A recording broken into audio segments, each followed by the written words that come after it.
அன்புள்ள ஆண்டவரே, இந்த மத்தியான வேளைக்காய் நன்றி செலுத்துகிறோம். இந்த நேரத்தில் ஆண்டவரே, உம்முடைய சந்நிதிக்கு வந்து நாங்கள் ஜெபிக்கும்படி நீங்கள் எங்களுக்கு கொடுத்த அந்த பாக்கியத்துக்காய் நன்றி செலுத்துகிறோம். ஆண்டவரே, உம்மை ஆராதிப்பது, உம்மை துதிப்பது உலகத்தில் வேறு எந்த காரியமும் ஆண்டவரே அதோட மேலில்லை. ஆண்டவரே, உம்மை துதிக்கும்படி, உம்முடைய வார்த்தைகளை கேட்கும்படி ஆண்டவரே, உம்முடைய சந்நிதியில் வந்து ஆண்டவரே எங்களுடைய கவலை கண்ணீர்கள் எல்லாம் ஆண்டவரே நாங்கள் சொல்லும்படி நீர் எங்களுக்கு வாய்ப்பு கொடுத்துறே, அதுக்காய் நன்றி.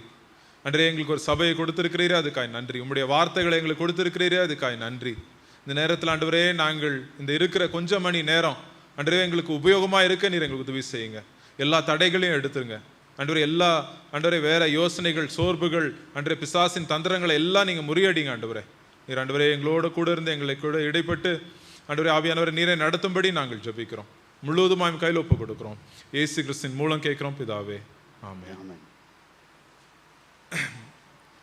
இன்னைக்கு நம்ம செய்தியின் தலைப்பு வந்து தனிப்பட்ட ஜெப வாழ்க்கை. ಇವತ್ತು ನಮ್ಮ ಪ್ರಸಂಗದ ಒಂದು ತಲೆಬರಹ ಏನು ಎಂಬುದಾಗಿ ನೋಡಬೇಕಾದ್ರೆ ವ್ಯಕ್ತಿಗತ ಜೀವನದಲ್ಲಿ ವೈಯಕ್ತಿಕ ಪ್ರಾರ್ಥನೆ ಜೀವನ, ವೈಯಕ್ತಿಕ ಪ್ರಾರ್ಥನೆಯ ಜೀವನ ಎಂಬಂತ ತಲೆಬರಹದಲ್ಲಿ ನಾವು ನೋಡಲಿ. ஸோ இது வந்து நம்ம இப்போ நம்ம வந்து சர்ச்சில் கூடி இருந்து ஜெபிக்கிறோம், ப்ளஸ் ஆன்லைனில் ஜெபிக்கிறோம், எல்லாம் பண்ணுறோம். பட் ஆனால் நம்ம தனிப்பட்ட வாழ்க்கையிலே பர்சனல் ப்ரேயர், அதான் தனிப்பட்ட வாழ்க்கையில எனக்கும் கர்த்தருக்கும் இருக்கிற அந்த ஜப வாழ்க்கை குறித்து நம்ம இன்னைக்கு பார்க்க போகிறோம். ನಾವು ಸಭೆಗಳಲ್ಲಿ ಆರಾಧನೆ ಮಾಡ್ತೀವಿ, ಪ್ರಾರ್ಥನೆ ಮಾಡ್ತೀವಿ. ಆದರೆ ನಾವು ವ್ಯಕ್ತಿಗತ ರೂಪದಲ್ಲಿ ನಾವು ದೇವರಿಗೆ ನಮಗೆ ಇರುವಂಥ ಪ್ರಾರ್ಥನೆ ಮತ್ತು ಸಂಬಂಧ ಹೇಗಿದೆ ಎಂಬುದನ್ನು ಪರಿಶೀಲನೆ ಮಾಡಬೇಕು. ஸோ இன்னைக்கு நம்ம அதை பற்றி தான் நம்ம இன்னைக்கு பேச போகிறோம். அதை நீங்கள் ஒருவேளை இங்கே வந்திருக்கலாம், பிரதர் எனக்கு எங்கள் வீட்டுக்காரம்மா ஜோம் பண்ணுவாங்க, எங்கள் கணவர் நல்லா ஜோம் பண்ணுவாங்க, நான் எனக்கு ஜெபிக்கிற தனி ஜெபம் வந்து எனக்கு இன்னும் அவ்வளோ எனக்கு என்னன்னு தெரிய மாட்டேங்க அப்படின்னு நீங்கள் சில பேர் சொல்லலாம். ಅದರ ವಿಚಾರವಾಗಿ ನಾವು ಇವತ್ತು ಮಾತನಾಡಲಿಕ್ಕಿದ್ದೇವೆ. ವಿಶೇಷವಾಗಿ ನೀವು ಹೇಳ್ಬೋದು, ನನಗಾಗಿ ನನ್ನ ಹೆಂಡತಿ ಅಥವಾ ನನ್ನ ಗಂಡ ಪ್ರಾರ್ಥನೆ ಮಾಡ್ತಾರೆ ಎಂಬುದಾಗಿ ಹೇಳ್ಬೋದು. பட் ஆனால் ஆண்டரை எதிர்பார்க்கறது வந்து அவர் வந்து எல்லாருக்கும் ஆண்டர் என்ன சொல்கிறாரு, என்னை நோக்கி கூப்பிடு அப்படின்னு ஆண்டர் சொல்கிறார். எல்லாரையும் வந்து ஆண்டர் வந்து நீங்கள் வந்து ஜெபிக்கணும், என்னை நோக்கி கூப்பிடுங்க, என்கிட்ட நீங்கள் வாங்க அப்படின்னு ஆண்டர் வந்து சொல்கிறார். ಎಲ್ಲರಿಗೂ ದೇವರು ಹೇಳುವಂಥದ್ದು ಏನಂತಂದರೆ, ನನಗೆ ಮೊರೆ ಇಡ್ರಿ ಎಂಬುದಾಗಿ ದೇವರು ಒಬ್ಬೊಬ್ಬರಿಗೂ ಒಂದು ಕರೆಯುವಿಕೆಯನ್ನು ಕೊಟ್ಟಿದ್ದಾರೆ. ஸோ அதனால் இன்னைக்கு விசேஷமாக இன்னைக்கு என் தனிப்பட்ட வாழ்க்கையில் ஜெபம் வந்து எனக்கு இன்னும் குறைவாக தான் இருக்குது, நான் இன்னும் எனக்கு அது வந்து இன்னும் குழப்பமாக தான் இருக்குது அப்படின்னு இருக்கிறவங்களுக்கு தான் இன்னைக்கு மெசேஜ். ஸோ அதிகமாக நீங்கள் நிறைய தனிப்பட்ட வாழ்க்கையில் ஜெபிக்கிறீங்கன்னா கர்த்தருக்கு ஸ்தோத்திரம், இன்னும் அதிகமாக ஜெபிங்க. ವೈಯಕ್ತಿಕ ಜೀವನದಲ್ಲಿ ನೀವು ಪ್ರಾರ್ಥನೆ ಕೊರತೆಯಾಗಿದೆ ಎಂಬಂಥವರಿಗೆ ಮಾತ್ರ ನಾವು ಅಧಿಕವಾಗಿ ಪ್ರಾರ್ಥನೆ ಮೊದಲೇ ನಾವು ಮಾಡ್ತಾ ಇದ್ದೀವಿ ಎಂಬಂತಕ್ಕದವರು ಇನ್ನೂ ಅಧಿಕವಾಗಿ ನೀವು ಪ್ರಾರ್ಥನೆ ಮಾಡ್ಬೋದು. ஸோ ஒருவேளை நீங்கள் வந்து இப்போ வந்து எனக்கு ஜெபிக்க தெரியாது அப்படின்னு நீங்கள் சொன்னீங்கன்னா கூட உங்களுக்கும் சில ஆலோசனைகளை நாங்கள் சொல்கிறோம். ನನಗೆ ಪ್ರಾರ್ಥನೆ ಮಾಡಲಿಕ್ಕೆ ಬರೋದಿಲ್ಲ ಎಂಬುದಾಗಿ ನೀವು ಹೇಳುವಂತಲ್ಲಿ ಅವರಿಗೆ ಕೂಡ ನಾವು ಕೆಲವೊಂದು ಚಟುವಟಿಕೆಗಳನ್ನು ಹೇಳ್ಕೊಡ್ತೀವಿ. சரி, இன்னைக்கு நம்ம இந்த 2வது வேத பகுதியில் என்ன பார்த்தோம், அங்கே வந்து 2 பேர் இருக்கிறாங்க. இயேசு கிறிஸ்து இருக்கிறாங்க, இன்னொரு பக்கத்தில் வந்து பேதுரு, யோவான், யாக்கோபு இருக்கிறாங்க. ಒಂದು ಕಡೆ ಯೇಸು ಕ್ರಿಸ್ತನಿದ್ದಾನೆ, ಇನ್ನೊಂದು ಕಡೆ ಪೇತ್ರ, ಯೋಹಾನನು, ಶಿಮೋನನು, ಇವರು ಒಂದು ಕಡೆಯಲ್ಲಿ ಇದ್ದಾರೆ. ஒரு சைடு வந்து இங்கே பார்க்குறோம், இயேசு கிறிஸ்து வந்து அவருக்கு ரொம்ப மனசு ரொம்ப துக்கமாக இருக்கிறாரு, ரொம்ப சஞ்சலத்தில் இருக்கிறாரு. அவர் என்ன பண்ணுறாரு, துக்கம் வரும்போது உடனே இயேசு கிறிஸ்து ஜெபிக்கிறதை நம்ம பார்க்குறோம். ಯೇಸು ಕ್ರಿಸ್ತನು ಬಹಳ ಗೊಂದಲದಿಂದ ಸಂಕಟದಿಂದ ಪ್ರಾರ್ಥನೆ ಮಾಡಲಿಕ್ಕೆ ಅಂತ ಇರುವಂಥ ಸನ್ನಿವೇಶದಲ್ಲಿ அவர் ஜெபிக்கிறதை பார்க்குறோம். ಆತನು ಪ್ರಾರ್ಥನೆ ಮಾಡುವುದನ್ನು ನಾವು ನೋಡಲೇ ಇದ್ದೇವೆ. ஸோ இங்கே இயேசு கிறிஸ்து ஜெபிக்கிறாரு. அதே போல இயேசுப்பா என்ன சொல்றாரு, நீங்களும் கூட இருந்து கொஞ்சம் ஜெபிங்கப்பா அப்படின்னு வந்து அந்த 3 பேர்ட்ட ஆண்டவர் சொல்றாரு. ಅದೇ ರೀತಿಯಲ್ಲಿ ತಮ್ಮ ಶಿಷ್ಯರಿಗೆ ಕೂಡ ಯೇಸು ಕ್ರಿಸ್ತನು ಏನು ಹೇಳ್ತಾರೆ, ನೀವು ಸಹ ನನ್ನ ಜೊತೆಗೆ ಇದ್ದು ಪ್ರಾರ್ಥನೆ ಮಾಡಿ.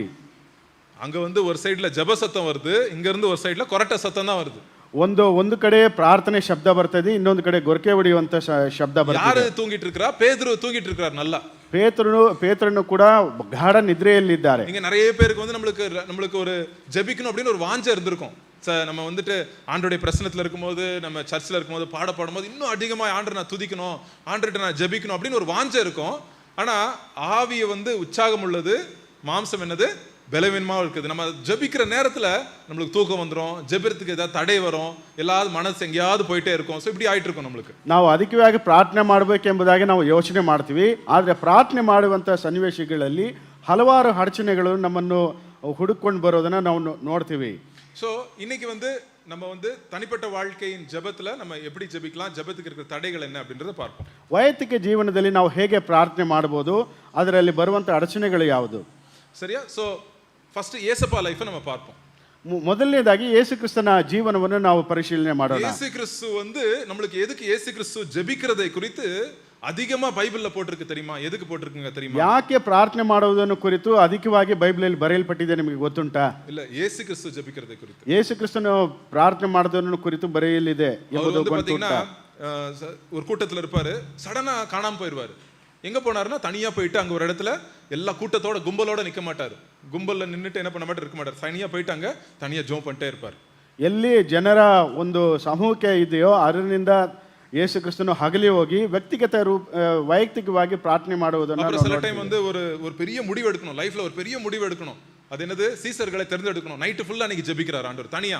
ಒಂದು ತೀರ್ಮಾನ ತಗೋಬೇಕು, ನಾವು ಶಿಷ್ಯರನ್ನ ಆಯ್ಕೆ ಮಾಡಬೇಕೆಂಬುದಂತ ಸನ್ನಿವೇಶಗಳಲ್ಲಿ ವೈಯಕ್ತಿಕ ರೂಪವಾಗಿ ಅವರು ಪ್ರಾರ್ಥನೆ ಮಾಡುವುದನ್ನು ನಾವು ನೋಡುವಂತರಾಗಿದ್ದೇವೆ. மார்க் 1:35 என்ன போட்டு காலையிலே எழும்புறாரு. காலையிலே எழும்பிட்டு பெட்டை விட்டு எழும்புறாரு. எழும்பி வீட்டை விட்டு வெளியே போயிட்டு அங்க தனியா ஒரு இடத்துக்கு போறாரு. ஒரு இடத்துக்கு இயேசு கிறிஸ்து போயிட்டு அங்க போய் ஜெபிக்க போறாரு ஆண்டவர். ಮಾರ್ಕ 1:35 ನಾವು ನೋಡ್ತೇವೆ, ಮುಂಜಾನೆಯಲ್ಲಿ ಯೇಸು ಕ್ರಿಸ್ತನು ಹೋಗಿ ಪ್ರಾರ್ಥನೆ ಮಾಡಿದನು ಎಂಬುದಾಗಿ. சோ அப்புறம் இயேசு கிறிஸ்து சிலுவையில இருந்து உயிர் விடுறதுக்கு முன்னாடி இயேசு கிறிஸ்து ஜெபத்தோட உயிர் விடுறாரு. ಯೇಸು ಕ್ರಿಸ್ತನು ಕೂಡ ತನ್ನ ಪ್ರಾಣವನ್ನು ಬಿಡಲಿಕ್ಕೆ ಮುಂಚಿತವಾಗಿ ಕೆಲವೊಂದು ಪ್ರಾರ್ಥನೆಗಳನ್ನು ಮಾಡುವುದನ್ನು ನಾವು ನೋಡುತ್ತೇವೆ. லாசரு வந்து கல்லறையிலிருந்து எழுப்புறாரு ஆண்டவர், இயேசு கிறிஸ்து ஜெபிக்கிறாரு. ಲಾಸರನನ್ನು ಅವನು ಮೃತ್ಯುದಿಂದ ಮತ್ತೆ ಪುನರ್ಜೀವಕ್ಕೆ ತರುವಂತ ಸನ್ನಿವೇಶದಲ್ಲಿ ಕೂಡ ಯೇಸು ಕ್ರಿಸ್ತನು ಪ್ರಾರ್ಥನೆ ಮಾಡುವುದನ್ನು ನಾವು ನೋಡುತ್ತೇವೆ. கெத்செமனே தோட்டத்துல மனசு உடைஞ்சிருக்கிறாரு. உலகத்தின் பாவத்தை, உங்க பாவம் என் பாவம் எல்லாத்தையும் சுமந்து கொண்டிருக்கிற அந்த நேரத்துல அந்த ஆவிக்குரிய பாரத்தை வந்து ஆண்டவர் வந்து சுமக்கிறார். அந்த இடத்துல ஆண்டவர் வந்து ஜெபத்தோட அந்த இதை ஆண்டவர் செய்றார். ಯೇಸು ಕ್ರಿಸ್ತನು ಪ್ರಾರ್ಥನೆ ಮಾಡುವಂತ ಸನ್ನಿವೇಶದಲ್ಲಿ ಮನವನ್ನು ಕುಂದಿ ಹೋದಂತ ಸ್ಥಿತಿಯಲ್ಲಿ ಇದ್ದರೂ ಕೂಡ ಹಲವಾರು ಭಾರಗಳನ್ನು ಒತ್ತುವಂತವರಾಗಿ ಯೇಸು ಕ್ರಿಸ್ತನು ಪ್ರಾರ್ಥನೆ ಮಾಡುವುದನ್ನು ನಾವು சில விதமான பிசாசுகளை நீங்க விரட்டணும்னா ஜெபிக்க தான் செய்யணும் அப்படின்னு இயேசு கிறிஸ்து சொல்றாரு. ಇಂತಹ ನೀವು ಶೈತಾನಗಳನ್ನು ನೀವು ಹಗಲಿಸಬೇಕೆಂಬುದಾಗಿ ನೋಡುವಂತಾಗಿದ್ದರೆ ನೀವು ಉಪವಾಸ ಪ್ರಾರ್ಥನೆ ಮಾಡಬೇಕೆಂಬುದಾಗಿ ವೇದ ವಾಕ್ಯವು ನಮಗೆ ಕಲಿಸುತ್ತದೆ. ஆண்டவர் வந்து என்ன சொல்றாரு, இது இயேசு கிறிஸ்துவை நீங்க பின்பற்றணும் அப்படின்னு வந்திருக்கீங்கன்னா, நம்ம இயேசு கிறிஸ்துவை பின்பற்றோம்னா ஜெப வாழ்க்கையை நீங்க கண்டிப்பா நீங்க கவனிச்சிருப்பீங்க, இல்ல நீங்க கவனிக்கணுங்க இயேசு கிறிஸ்துவோட ஜெப வாழ்க்கை. ನೀವು ಯೇಸು ಕ್ರಿಸ್ತನನ್ನು ಹಿಂಬಾಲಿಸಬೇಕಾದರೆ ನಿಮ್ಮ ವ್ಯಕ್ತಿಗತ ಒಂದು ವೈಯಕ್ತಿಕ ಪ್ರಾರ್ಥನೆಯಲ್ಲಿ ನೀವು ದೃಢವಾಗಿರಬೇಕು. நான் ஒரு கேள்வி கேட்கிறேன். உலகத்திலேயே ஜெபமே தேவையில்லை, அவங்க வந்து ஜெபிக்கிறதுக்கே ஜெபிக்கிற அவசியமே இல்லை அப்படின்ற மனுஷன் யார்? உலகத்திலே ஒருத்தர் யார்? ಪ್ರಾರ್ಥನೆ ಮಾಡುವಂತ ಅವಶ್ಯಕತೆನೇ ಇಲ್ಲ ಎಂಬಂತ ಹೇಳುವಂತವರು ಯಾರು? யாரு? இயேசு கிறிஸ்து தான். ஜெபிக்கவே தேவையில்லை. ஏன்னா அவர் வந்து தேவனா உலகத்துல வந்திருக்கிறார். ஒரு மனுஷ ரூபத்துல தேவன் வந்து வந்திருக்கிறார். ஜெபிக்கவே தேவையில்லை இயேசು கிறிஸ்து. ಯೇಸು ಕ್ರಿಸ್ತನಿಗೆ ಪ್ರಾರ್ಥನೆ ಮಾಡಲಿಕ್ಕೆ ಅವಶ್ಯಕತೆನೇ ಇರಲಿಲ್ಲ. ಯಾಕಂತಂದ್ರೆ ಆತನು ದೇವರಾಗಿದ್ರು ಈ ಭೂಮಿಗೆ ಧರೆಗೆ ಬಂದಿದ್ದಾರೆ. அவர் என்ன சொன்னாலும் நடக்கும் உடனே. ಅವರು ಏನು ಹೇಳಿದ್ರು ನಡೀತದೆ. எதுக்காக ஜெபிக்கிறார் அப்பனா? ಯಾಕೆ ಪ್ರಾರ್ಥನೆ ಮಾಡಿದ್ರು? சீசர்கள் மத்தியில எதுக்கு ஜெபிக்கிறாரு? ಶಿಷ್ಯರ ಮಧ್ಯದಲ್ಲಿ ಯಾಕೆ ಪ್ರಾರ್ಥನೆ ಮಾಡಿದ್ರು? எதுக்கு ஜெபிக்கிறாருங்க? ಯಾಕೆ ಪ್ರಾರ್ಥನೆ ಮಾಡ್ತಾರೆ? நம்ம அதை கவனிப்போம் அப்படின்றதுக்காக ஜெபிக்கிறார். ನಾವು ಅದನ್ನ ಗಮನಿಸ್ತೀವಿ ಅಥವಾ ಆಲಿಸ್ತೀವಿ ಎಂಬುದನ್ನಲ್ಲಿ நிறைய வாட்டி என்ன ஆகும்னா, ஏசப்பா சீசர்கள் இருப்பாங்க, அவர் ஜெபிக்கிறத பார்ப்பாங்க. பார்த்துட்டு ஆண்டவரே நீங்க போய் தனியா ஜெபம் பண்றீங்கல்ல, நீங்க எப்படி ஜெபிக்கிறீங்க எங்களுக்கு கொஞ்சம் சொல்லித்தாங்களே அப்படின்னு வந்து கேட்பாங்க. ಹಲವಾರು ಸ್ಥಿತಿಗಳಲ್ಲಿ ನಾವು ನೋಡ್ಬೇಕಾದ್ರೆ ಶಿಷ್ಯರು ಯೇಸು ಕ್ರಿಸ್ತನಲ್ಲಿ ಪ್ರಶ್ನೆ ಮಾಡುವುದನ್ನು ನಾವು ನೋಡ್ತೇವೆ. ನೀವು ಹೇಗೆ ಪ್ರಾರ್ಥನೆ ಮಾಡ್ತೀರಾ, ನಾವು ಅದನ್ನ ನಾವು ನೋಡಬೇಕು ಎಂಬುದಾಗಿ. சில டைம் வந்துட்டு ஆண்டவர்ட்ட வந்து டவுட் கேட்பாங்க. எப்போ ஏசப்பா வந்து தனியா ஜெபம் பண்ணிட்டு வருவாரு, இவங்க எல்லாம் நல்லா சிரிச்சிட்டு பேசிட்டு ஜாலியா ஜோக் அடிச்சிட்டு இருந்திருப்பாங்கன்னு நினைக்கிறேன். ஆண்டவர்ட்ட வந்தோடனே ஆண்டவரே எதுக்காக ஜெபிச்சீங்க, எப்படி ஜெபிக்கணும் அப்படின்னு வந்து நிறைய வந்து ஆண்டவர்கிட்ட ஆலோசனைகளை ஜெபத்தை குறித்து கேட்பாங்க. ஏன் கேட்கறாங்க? அவங்க இயேசு கிறிஸ்துவோட மாதிரியே பார்க்கறாங்க. ಯೇಸು ಕ್ರಿಸ್ತನು ಹೇಳುವಂಥ ಕೆಲವೊಂದು ವಿಷಯಗಳಲ್ಲಿ ಅವರಿಗೆ ಸಂದೇಹ ಉತ್ಪನ್ನವಾಗದಲ್ಲಿ ಅವರು ಯೇಸು ಕ್ರಿಸ್ತನು ವ್ಯಕ್ತಿ ಸಪರೇಟ್ ಆಗಿ ಇರುವಂಥ ಸನ್ನಿವೇಶದಲ್ಲಿ ಅವರಿಗೆ ಇರುವಂಥ ಎಲ್ಲ ಸಂದೇಹಗಳನ್ನು ಪೂರೈಸಿಕೊಳ್ತಾರೆ. ஸோ அதனால நான் உங்ககிட்ட ஒரு கேட்குற கேள்வி, மத்தேயு மார்க் லூக்கா யோவான படிச்சிருப்பீங்க நிறைய வாட்டி. இயேசு கிறிஸ்து தனியா போய் ஜெபிக்கிறத கவனிச்சிருக்கீங்களா? ಮತ್ತಾಯ ಮಾರ್ಕ ಲೂಕ ಇವುಗಳನ್ನೇ ನೀವು ಪಠನೆ ಮಾಡಿರ್ಬೋದು, ಆದರೂ ಸಹ ಯೇಸು ಕ್ರಿಸ್ತನು ಪ್ರಾರ್ಥನೆ ಮಾಡೋದನ್ನ ಗಮನಿಸಿದ್ದೀರಾ? ரெண்டாவது கேள்வி, ಎರಡನೇ ಪ್ರಶ್ನೆ, இயேசு கிறிஸ்துவை நீங்க பார்த்ததுனால, ஜெபிக்கிறத பார்த்ததுனால உங்க வாழ்க்கைக்கு தனிப்பட்ட ஜெபம் எவ்வளவு முக்கியம் அப்படின்றது உங்களுக்கு அது புரியுதா? ಯೇಸು ಕ್ರಿಸ್ತನು ಪ್ರಾರ್ಥನೆ ಮಾಡಿದ್ದು ನಿಮ್ಮ ವೈಯಕ್ತಿಕ ಜೀವನದಲ್ಲಿ ಎಷ್ಟು ಪ್ರಮುಖವಾಗಿದೆ ಎಂಬುದನ್ನು ನೀವು ಆಲಿಸಿದ್ದೀರಾ? அநேக நேரத்துல நம்ம வந்து ஏசப்பாவோட விசுவாசின்னு சொல்றோம், நம்ம வாழ்க்கை சில காரியங்கள் மாறாம இருக்குது. சில விஷயத்துல, சில சோதனைகளிலே சில காரியங்களே நம்மளுக்கு மாற்றம் இன்னும் காணப்படல நம்ம வாழ்க்கையில. ಕೆಲವೊಂದು ಸಮಯದಲ್ಲಿ ನಾವು ಯೇಸು ಕ್ರಿಸ್ತನ ವಿಶ್ವಾಸಿ ಎಂಬುದಾಗಿ ಹೇಳ್ಕೊಳ್ತೇವೆ, ಆದರೆ ನಮ್ಮ ಜೀವನದಲ್ಲಿ ಕೆಲವೊಂದು ಸ್ಥಿತಿಗತಿಗಳಲ್ಲಿ ನಮ್ಮ ಜೀವನ ಪರಿವರ್ತನೆ ಆಗ್ತಿಲ್ಲ. நம்ம இயேசு கிறிஸ்து விசுவாசி தான், ஆமா ஆண்டோடைய பிள்ளை தான். பட் ஆனாலும் நம்ம வாழ்க்கையில சில கோபங்கள், சில பொறாமைகள், போராட்டங்கள், சண்டைகள், சில இச்சைகள் அது நம்ம வாழ்க்கையில இன்னும் காணப்பட்டு கொண்டு தான் இருக்கு. ஏன் அப்படின்னு எனக்கு வந்து யோசிப்பேன். சரி ஒரு விசுவாசி தானே, ஏன் இன்னும் இப்படியே இருக்கிறோம் அப்படின்னு நம்ம யோசிப்போம். ಕೆಲವೊಂದು ಸಮಯದಲ್ಲಿ ನಾವು ಈ ತರ ನಾವು ಆಲೋಚನೆ ಮಾಡ್ತೀವಿ. ನಾವು ವಿಶ್ವಾಸಿಯಾಗಿ ಇದ್ರೂ ಸಹ ನಮಗೆ ಬೇಡದೇ ಇರೋಂಥ ವಿಷಯಗಳಲ್ಲಿ ನಾವು ತಲೆ ಕೆಡಿಸ್ಕೋತೀವಿ ಏಕೆ ಎಂಬುದಾಗಿ. ஸோ எதுக்கு? ಯಾಕೆ? ஏன்னா நம்ம வாழ்க்கையிலே தனி ஜெபம் குறையா இருக்கும்போது பாவங்களுடைய நெருக்கம் அதிகமா இருக்கும். ನಮ್ಮ ವೈಯಕ್ತಿಕ ಜೀವನದಲ್ಲಿ ಪ್ರಾರ್ಥನೆ ಕುಂದಿ ಹೋದಂಥ ಸಮಯದಲ್ಲಿ ನಮಗೆ ಬರುವಂಥ ಶೋಧನೆಗಳು ಅಧಿಕವಾಗಿರುತ್ತೆ. சோதனைகள் பாவங்களும் காணப்படும். ಶೋಧನೆಗಳು ಸಹ ಮತ್ತು ಪಾಪವೂ ಸಹ ಕಾಣಲ್ಪಡುತ್ತೆ. என் வாழ்க்கையில நான் சொல்றேன் உதாரணமாய், ನನ್ನ ಜೀವನದಲ್ಲಿ ಉದಾಹರಣೆಗಾಗಿ ನಾನು ಹೇಳ್ಬೋದು, பழக்கம் இருந்துச்சு. அந்த பழக்கம் வந்து எவ்வளவுதான் நான் சர்ச்சுக்கு வரேன், நான் பைபிள் படிக்கிறேன், நான் ஆண்டவருக்கு வந்து நான் வந்து இதெல்லாம் பண்றேன், பட் ஆனா எனக்கு அந்த பாவத்துல இருந்து விடுதலை இல்லை. ನನಗೆ ಒಂದು ಚಟ ಇತ್ತು. ಏನೇ ಪ್ರಾರ್ಥನೆ ಮಾಡಿದ್ರು, ಎಷ್ಟೇ ವಿಶ್ವಾಸಿಯಾಗಿ ಚರ್ಚಿಗೆ ಬಂದರೂ ಸಹ ಆ ಚಟ ನನ್ನನ್ನು ಬಿಟ್ಟು ಹೋಗ್ತಾ ಇರಲಿಲ್ಲ. எப்போ அதுல இருந்து ஒரு விடுதலை வந்துச்சு? ಅದರಿಂದ ಯಾವಾಗ ನನಗೆ ವಿಮುಕ್ತನಾದೆ, தனி ஜெபம் என் வாழ்க்கையிலே அதிகமா இருக்கும்போது தான் விடுதலை வந்தது. ಅಧಿಕವಾಗಿ ನನ್ನ ವ್ಯಕ್ತಿಗತೆ ವೈಯಕ್ತಿಕ ಪ್ರಾರ್ಥನೆಯಲ್ಲಿ ಅಧಿಕವಾಗಿ ಇರುವಂತ ಸನ್ನಿವೇಶದಲ್ಲಿ தனி ஜெபம் அவ்வளவு முக்கியமானது நம்ம வாழ்க்கையில. ವೈಯಕ್ತಿಕ ಪ್ರಾರ್ಥನೆ ಅಷ್ಟು ಪ್ರಮುಖವಾಗಿದೆ. ஐயோ பிரதர், நான் மெசேஜ் கேட்கிறேன் பிரதர், நான் வந்துட்டு நல்ல பாட்டு பாடுறேன் பிரதர், நான் சர்ச்சுக்கு காணிக்கை கொடுக்குறேன் பிரதர் அப்படின்ன உடனே என் இருதயம் மாறிராதுங்க. ನಾನು ಚೆನ್ನಾಗಿ ಹಾಡಾಡ್ತೀನಿ, ಚೆನ್ನಾಗಿ ನಾನು ಕಾಣಿಕೆ ಹಾಕ್ತೀನಿ ಎಂಬುದಾಗಿ ಹೇಳುವಂತಲ್ಲಿ ನಿಮ್ಮ ಜೀವನ ಪರಿವರ್ತನೆ ಆಗುವುದು. நம்ம தனி ஜெபத்தின் வாழ்க்கையிலே நம்ம தனி ஜெபம் செய்யும் போது அதுல ஒரு வல்லமை, ஒரு பலன் ஆண்டவர் நமக்கு கொடுக்கிறாரு. ವೈಯಕ್ತಿಕ ಪ್ರಾರ್ಥನೆ ನಮ್ಮ ಜೀವನದಲ್ಲಿ ನಾವು ಮಾಡುವಂತಲ್ಲಿ ದೇವರು ನಮಗೆ ಸಾಮರ್ಥ್ಯವನ್ನು ಲಭ್ಯಪಡಿಸ್ತಾರೆ. அந்த பலன் வந்து நம்ம வேற எங்கேயும் கிடைக்காது. நம்மளுக்கு எவ்வளவுதான் கிடைக்காது, ஆண்டவருடைய சமூகத்திலே நம்ம தனியா போய் ஆண்டவரே நான் வரப்போறேன் அப்படின்னு சொல்லும் போது தான் அந்த பலன் கிடைக்கும். அது எப்படி ஆகுது அப்படின்னு நீங்க கேட்கலாம் ஒருவேளை. ಆ ಶಕ್ತಿ ಎಲ್ಲಿಂದ ಬರುವುದು ಎಂಬುದಾಗಿ ನಮಗೆ ಗೊತ್ತುಂಟು. ನಾವು ಪ್ರಾರ್ಥನೆ ಮಾಡುವಂತ ಸನ್ನಿವೇಶದಲ್ಲಿ ಮಾತ್ರ. சோ இன்னைக்கு அதை தான் நம்ம பார்க்க போறோம். ಅದನ್ನು ಕುರಿತು ನಾವು ಇವತ್ತು தனி ஜெபம்னா என்னது, ವೈಯಕ್ತಿಕ ಪ್ರಾರ್ಥನೆ ಅಂದ್ರೆ ಏನು, அதுக்கு வர தடைகள் என்ன, ಅದಕ್ಕೆ ಬರುವಂತ ಅಡಚಣೆಗಳು ಏನು, எப்படி நான் தனி ஜெப வாழ்க்கையிலே நான் வந்து எப்படி நான் வளருவது அதை குறித்து இன்னைக்கு நம்ம பார்க்க போறோம். ವೈಯಕ್ತಿಕ ಪ್ರಾರ್ಥನೆಯಲ್ಲಿ ಹೇಗೆ ನಾನು ಮುಂದುವರಿಯುವುದು. சோ தனி ஜெபம்னா என்னது, ವೈಯಕ್ತಿಕ ಪ್ರಾರ್ಥನೆ ಅಂದ್ರೆ ಏನು, ஃபர்ஸ்ட் ஜெபம்னா என்னது, ಪ್ರಾರ್ಥನೆ ಅಂದ್ರೆ ಏನು ಮೊದಲನೇದಾಗಿ இன்னைக்கு வந்து நான் சொல்றேன், திருப்பி நான் சொல்றேன், நம்ம கூடி சேர்ந்து ஜெபிப்பதை குறித்து நான் சொல்ல, தனியா நீங்க ஜெபிக்கிறீங்களா அதை குறித்து தான் மாத்திரம் தான் இன்னைக்கு பேசுறதுக்கு நமக்கு டைம் இருக்கு. ನಾನು ಮತ್ತೊಂದು ಆವೃತ್ತಿ ಹೇಳೋದು ಏನು ಅಂತಂದ್ರೆ, ಎಲ್ಲರೂ ಸೇರಿ ಪ್ರಾರ್ಥನೆ ಮಾಡೋದಲ್ಲ, ವೈಯಕ್ತಿಕ ರೂಪದಲ್ಲಿ ನಾವು ಪ್ರಾರ್ಥನೆ ಮಾಡುವುದು. ಸೊ எல்லாரும் சொல்லுவாங்க ஏசப்பாக்கு ಫೋನ್ ನಂಬರ್ என்னது, எரேமியா 33:3 அப்படின்னு சொல்லுவாங்க. ಯೇಸು ಕ್ರಿಸ್ತನ ಒಂದು ಫೋನ್ ನಂಬರ್ ಏನು ಎಂಬುದಾಗಿ ಹೇಳಬೇಕಾದ್ರೆ ಎರೇಮಿಯಾ 3:33 ಎಂಬುದಾಗಿ நான் ಸಂಡೇ ಕ್ಲಾಸ್ படிக்கும்போது என் ಸಂಡೇ ಸ್ಕೂಲ್ ಟೀಚರ್ சொன்னாங்க. ನಾನು ಸಂಡೇ ಸ್ಕೂಲ್ ಅಲ್ಲಿ ಕಲಿಬೇಕಂತ ಸನ್ನಿವೇಶದಲ್ಲಿ ಸಂಡೇ ಸ್ಕೂಲ್ ಟೀಚರ್ ನಮಗೆ ಹೇಳ್ಕೊಟ್ರು, ஏசப்பாட்ட பேசணுமா எரேமியா 33:3 ಅದ ನಂಬರ್. ದೇವರೊಂದಿಗೆ ನೀವು ಮಾತನಾಡಬೇಕಾ ಎರೇಮಿಯಾ 3:33 ಅನ್ನು ಓದಿ. 33:3 நீ காலையில ஃபர்ஸ்ட் இதுல படிச்சோம், படிங்க யாராவது எரேமியா 33:3. ಮೊದಲನೇ ಪಾರಾಯಣದಲ್ಲಿ ನಾವು ಓದಿದಂತೆ ಎರೇಮಿಯಾ 33:3. என்னை நோக்கி கூப்பிடு, அப்பொழுது நான் உனக்கு உத்தரவு கொடுத்து நீ அறியாததும் உனக்கு எட்டாததுமான பெரிய காரியங்களை உனக்கு அறிவிப்பேன் அப்படின்னு ஆண்டவர் சொல்றாரு. இங்க வந்து இந்த வசனம் படிக்க தேவையில்லை, இந்த நீங்க கன்னடலையும் வாசித்திருப்பீங்கன்னு நினைக்கிறேன். ஸோ இந்த வாக்கியத்தை வந்து எந்த இடத்துல இருந்து வந்து எரேமியா சொல்றாருன்னா, அவர் வந்து ஒரு ஜெயில இருக்கிறார், ஒரு சிறையில இருக்கிறார். ಜೈಲ್ இருக்கிற போது இந்த வார்த்தை வந்து அவருக்கு ಕರ್ತರಿಂದ வருது. ಈ ವಚನವನ್ನು ಯಾವ ಸನ್ನಿವೇಶದಲ್ಲಿ ಹೇಳ್ತಾರೆ ಎಂಬುದಾಗಿ ನೋಡಬೇಕಾದ್ರೆ, ಸೆರೆಮನೆಯಲ್ಲಿ ಇರುವಂತ ಸನ್ನಿವೇಶದಲ್ಲಿ ಈ ವಚನವನ್ನು ಹೇಳುವಂತ ஒரு சிறை, ஒரு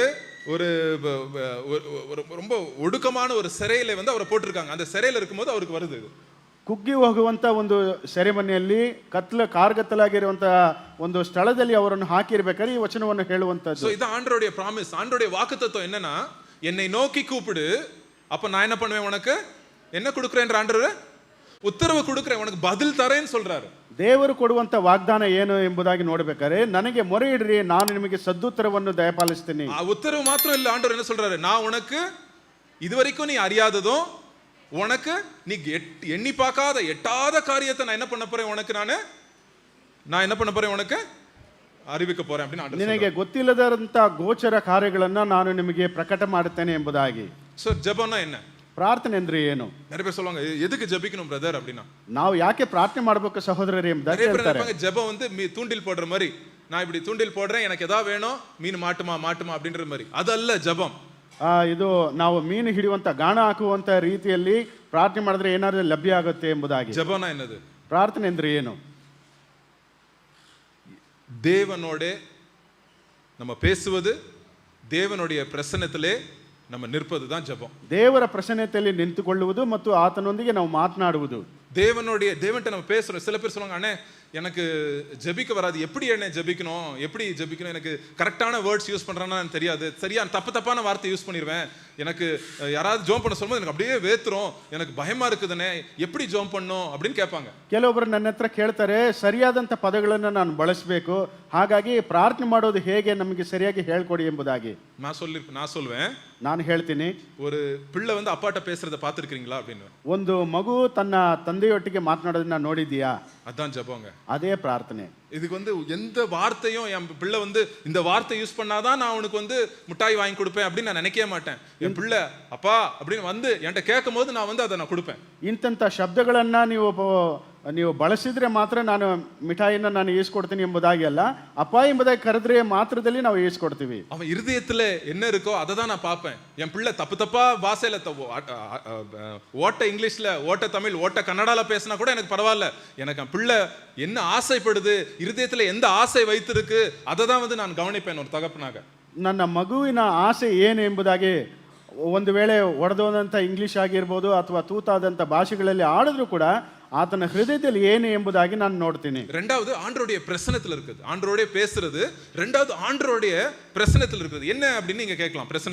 ದೇವರೊಂದಿಗೆ ಮಾತನಾಡುವುದು, ದೇವರ ಪ್ರಸನ್ನತೆಯಲ್ಲಿ ನಾವು ಇರುವುದು. சோ இங்க எல்லாம் பாக்குறோம். இப்போ நீங்க வந்து என்ன பாக்குறீங்க? என் சரீரத்தை தான் நீங்க பாக்குறீங்க.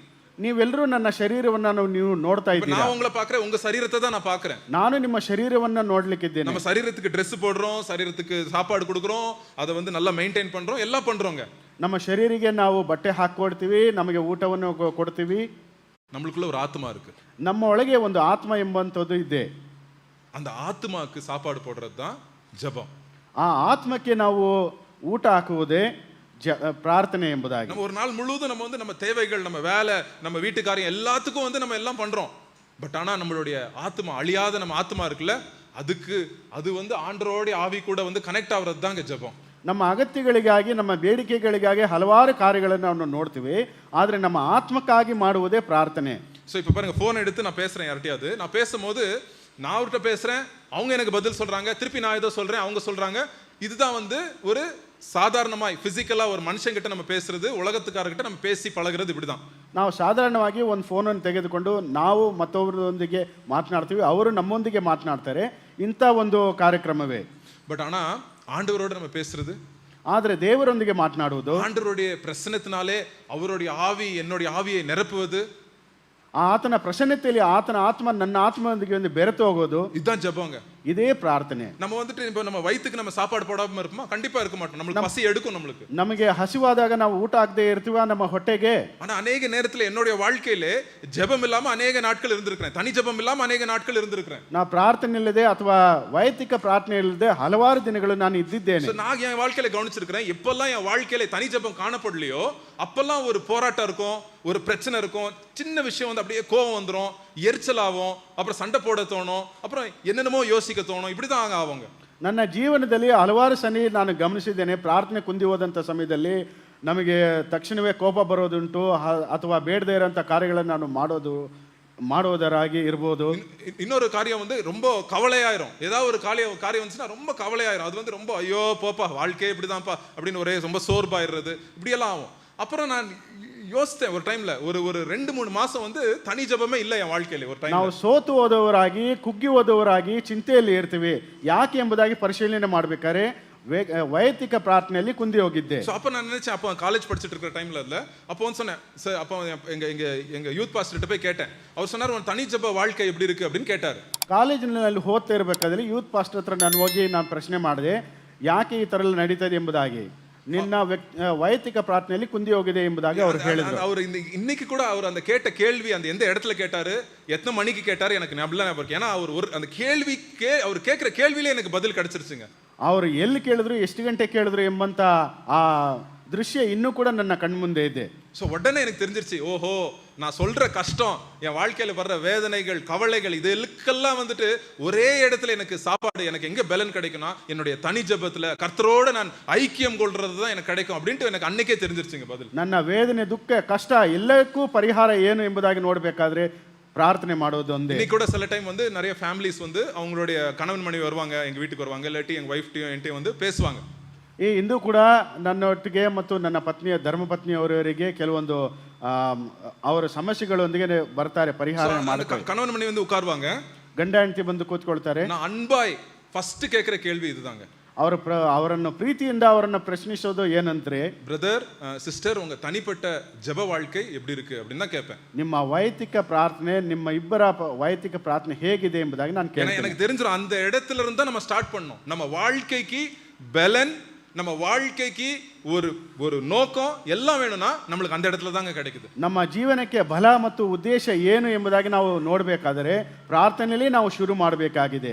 ஸோ எப்பெல்லாம் வந்துட்டு தனி ஜெப வாழ்க்கை நம்ம ஸ்ட்ராங்கா இருக்கிறோமோ அப்போ நம்ம யோசனை, நம்மளுடைய வாழ்க்கையின் நம்மளுடைய கண்ணோட்டம், நம்மளுடைய செயல்கள் எல்லாத்துலயும் ஒரு ஒரு விடுதலை, ஒரு வித்தியாசம் காணப்படும் நம்ம வாழ்க்கையில். ನಮ್ಮ ವೈಯಕ್ತಿಕ ಪ್ರಾರ್ಥನೆಯಲ್ಲಿ ಯಾವಾಗ ನಾವು ದೃಢವಾಗಿರ್ತೇವೋ ನಮ್ಮ ನೋಟ, ನಮ್ಮ ಕಾರ್ಯಗಳು ಎಲ್ಲವೂ ಸ್ಥಿರವಾಗಿರುತ್ತೆ. இங்க பாருங்க என்ன ஆயிட்டுருச்சு, பேதுரு வந்து தூங்கிட்டாரு, ஜெபிக்க சொல்றாரு ஏசப்பா, அவர் வந்து தூங்குறாரு. ಪೇತ್ರನು ಪ್ರಾರ್ಥನೆ ಮಾಡಕ್ಕೆ ಹೇಳಿದ್ರೆ, ಯೇಸು ಕ್ರಿಸ್ತನು ಪೇತ್ರನಿಗೆ ಪ್ರಾರ್ಥನೆ ಮಾಡಕ್ಕೆ ಹೇಳಿದ್ರೆ ಅವರು ನಿದ್ರೆಗೈಯೋದನ್ನ ನಾವು ನೋಡ್ತೀವಿ. ஏன் தூக்கம் வருதுன்றது கொஞ்ச நேரத்துல நான் சொல்றேன். ಯಾಕೆ ನಿದ್ರೆ ಬರುತ್ತೆ ಎಂಬುದಾಗಿ ಸ್ವಲ್ಪ ಹೊತ್ತರಲ್ಲಿ ನಾನು ಹೇಳ್ತೀನಿ. அப்ப ஆண்டவர் என்ன சொல்றாரு, ದೇವರು ಏನು ಹೇಳ್ತಿದ್ದಾರೆ, ஒரு அருமையான ஒரு பதில் கொடுக்கிறாரு. இந்த வார்த்தையை நீங்க ரொம்ப கவனமா நீங்க கேட்கணுங்க. ಒಂದು ಸುಂದರವಾದಂತ ಒಂದು ಉತ್ತರವನ್ನು ಕೊಡುವುದನ್ನ ನಾವು ಗಮನಿಸಬೇಕು. 40வது வசனம் படிங்க. 41வது வசனம். 41 படிங்க. மத்தாய 26:41 ವಚನವನ್ನು ಪಠನೆ ಮಾಡಿ. நீங்கள் சோதனைக்கு உட்படாதபடிக்கு, நீங்கள் சோதனைக்கு பிரவேசிக்காதபடிக்கு விழித்திருந்து ஜெபம் பண்ணுங்கள், விழித்திருந்து ஜெபம் பண்ணுங்கள். ஆவி உற்சாகம் உள்ளதுதான், மாம்சமோ பலவீனம் உள்ளது என்றார். இங்க பாருங்க, ஆண்டவர் வந்து ஒரு என்கரேஜ்மென்ட் கொடுக்கிறாரு. யாருக்கு? தூங்கிட்டு இருக்கிற பேதுருக்கு ஒரு என்கரேஜ்மென்ட் கொடுக்கிறாரு. பேதுருನಿಗೆ ಇಲ್ಲಿ ಪ್ರೋತ್ಸಾಹಿಸೋದನ್ನ ನಾವು ನೋಡ್ತಾ ಇದೀವಿ. அவன் பேதுரு வந்து தூக்க வாயில அப்படியே கொரட்டை விட்டு யாரா எழுப்புனா எப்படி இருக்கும், அப்படியே தூங்க மூஞ்சில ஏசப்பா அப்படியே பார்க்கறான். ಪೇತ್ರನು ನಿದ್ರೆ ಮಾಡಿ ಗೊರಕೆ ಹೊಡೆಯುವಂತ ಸ್ಥಿತಿಯಲ್ಲಿ ಯೇಸು ಕ್ರಿಸ್ತನನ್ನ ನೋಡುವಂತದ್ದಾಗಿದ್ದಾನೆ. சோ தூக்கத்துல எழும்பின பேதுருக்கு ஆண்டவர் என்ன சொல்றாரு, நீ சோதனைக்குள்ளே பிரவேசிக்காதபடிக்கு நீ என்ன பண்ணு, ஜெபி அப்படின்னு ஆண்டவர் சொல்றார். ಪೇತ್ರನಿಗೆ ಯೇಸು ಕ್ರಿಸ್ತನು ಏನು ಹೇಳಿದ್ರು, ನೀನು ಶೋಧನೆಗೆ ಒಳಗಾಗದಂತೆ ಪ್ರಾರ್ಥನೆ ಮಾಡು ಎಂಬುದಾಗಿ ಹೇಳಿದ್ರು. சோ நம்ம வாழ்க்கையில ஆண்டவர் இதான் சொல்றாரு. ನಮ್ಮ ಜೀವನದಲ್ಲಿ ಕೂಡ ಯೇಸು ಕ್ರಿಸ್ತನು ಇದನ್ನೇ ಹೇಳುವಂತರಾಗಿದ್ದಾರೆ. நம்ம ஜெபிக்கும்போது சோதனையை ஜெயிக்கிறதுக்கு நம்மளுக்கு ஒரு பலன் ஆண்டவர் தராருங்க. ನಮ್ಮ ಜೀವನದಲ್ಲಿ ಸಮಸ್ಯೆಗಳನ್ನ ನಾವು ಪರಿಹಾರ ಮಾಡಲಿಕ್ಕೆ ಪ್ರಾರ್ಥನೆ ಒಂದೇ ಪರಿಹಾರ. சும்மா ஒரு உதாரணத்தை சொல்றேன். ಒಂದು ಸಣ್ಣದಾದ ಒಂದು ಉದಾಹರಣೆಯನ್ನು ಹೇಳ್ತೀನಿ. யாராவது வந்து உங்ககிட்ட ஃபோன் பண்ணி உங்களை வந்து யாரோ திட்டி பேசினாங்க அப்படின்னு யாராவது சொல்லிடுவாங்க. ಯಾರಾದ್ರು ನಿಮ್ಮ ಹತ್ರ ಬಂದು ಹೇಳ್ತಾರೆ, ನಿಮ್ಮನ್ನ ಚೆನ್ನಾಗಿ ಬೈದು ಬಿಟ್ರು ಎಂಬುದಾಗಿ ಹೇಳ್ತಾರೆ. உடனே பழைய உள்ரிச் என்ன பண்ணிருப்பாரு, ಹಳೆ ಉಲ್ರಿಶ್ ಆಗಿದ್ರೆ ಏನ್ ಮಾಡ್ತಾ ಇದ್ರು, என்னடா அவன் என்ன பத்தி பேசணும், அவன் யாரு தெரியுமா, அவன் என்ன பண்ணான்னு தெரியுமா, அவன் வாழ்க்கையை பத்தி எனக்கு தெரியாதா, அப்படி இப்படின்னு வந்து நான் கோவப்பட்டிருப்பேன். ಅವನು ಏನೇನೆಲ್ಲ ಮಾಡಿದನು ಗೊತ್ತಾ, ಅವನು ಏನೇನೋ ಚಟಗಳೆಲ್ಲ ಮಾಡಿದ್ದಾನೆ ಎಲ್ಲ ನಾನು ಹೇಳ್ಬಿಡ್ತೀನಿ ಎಂಬುದಾಗಿ ಹೇಳ್ತಿದ್ದೆ. உடனே நான் வந்து அந்த சோதனையை வந்து ஜெயிக்க முடியல என்னால. ಆ ಶೋಧನೆಯನ್ನು ನಾನು ಪಾರಾಗ್ಲಿಕ್ಕೆ ಆಗ್ಲಿಲ್ಲ. இன்னைக்கு காலையில அன்னைக்கு நான் தனி ஜெபம் பண்ணிருந்தேனா நான் பலத்தோட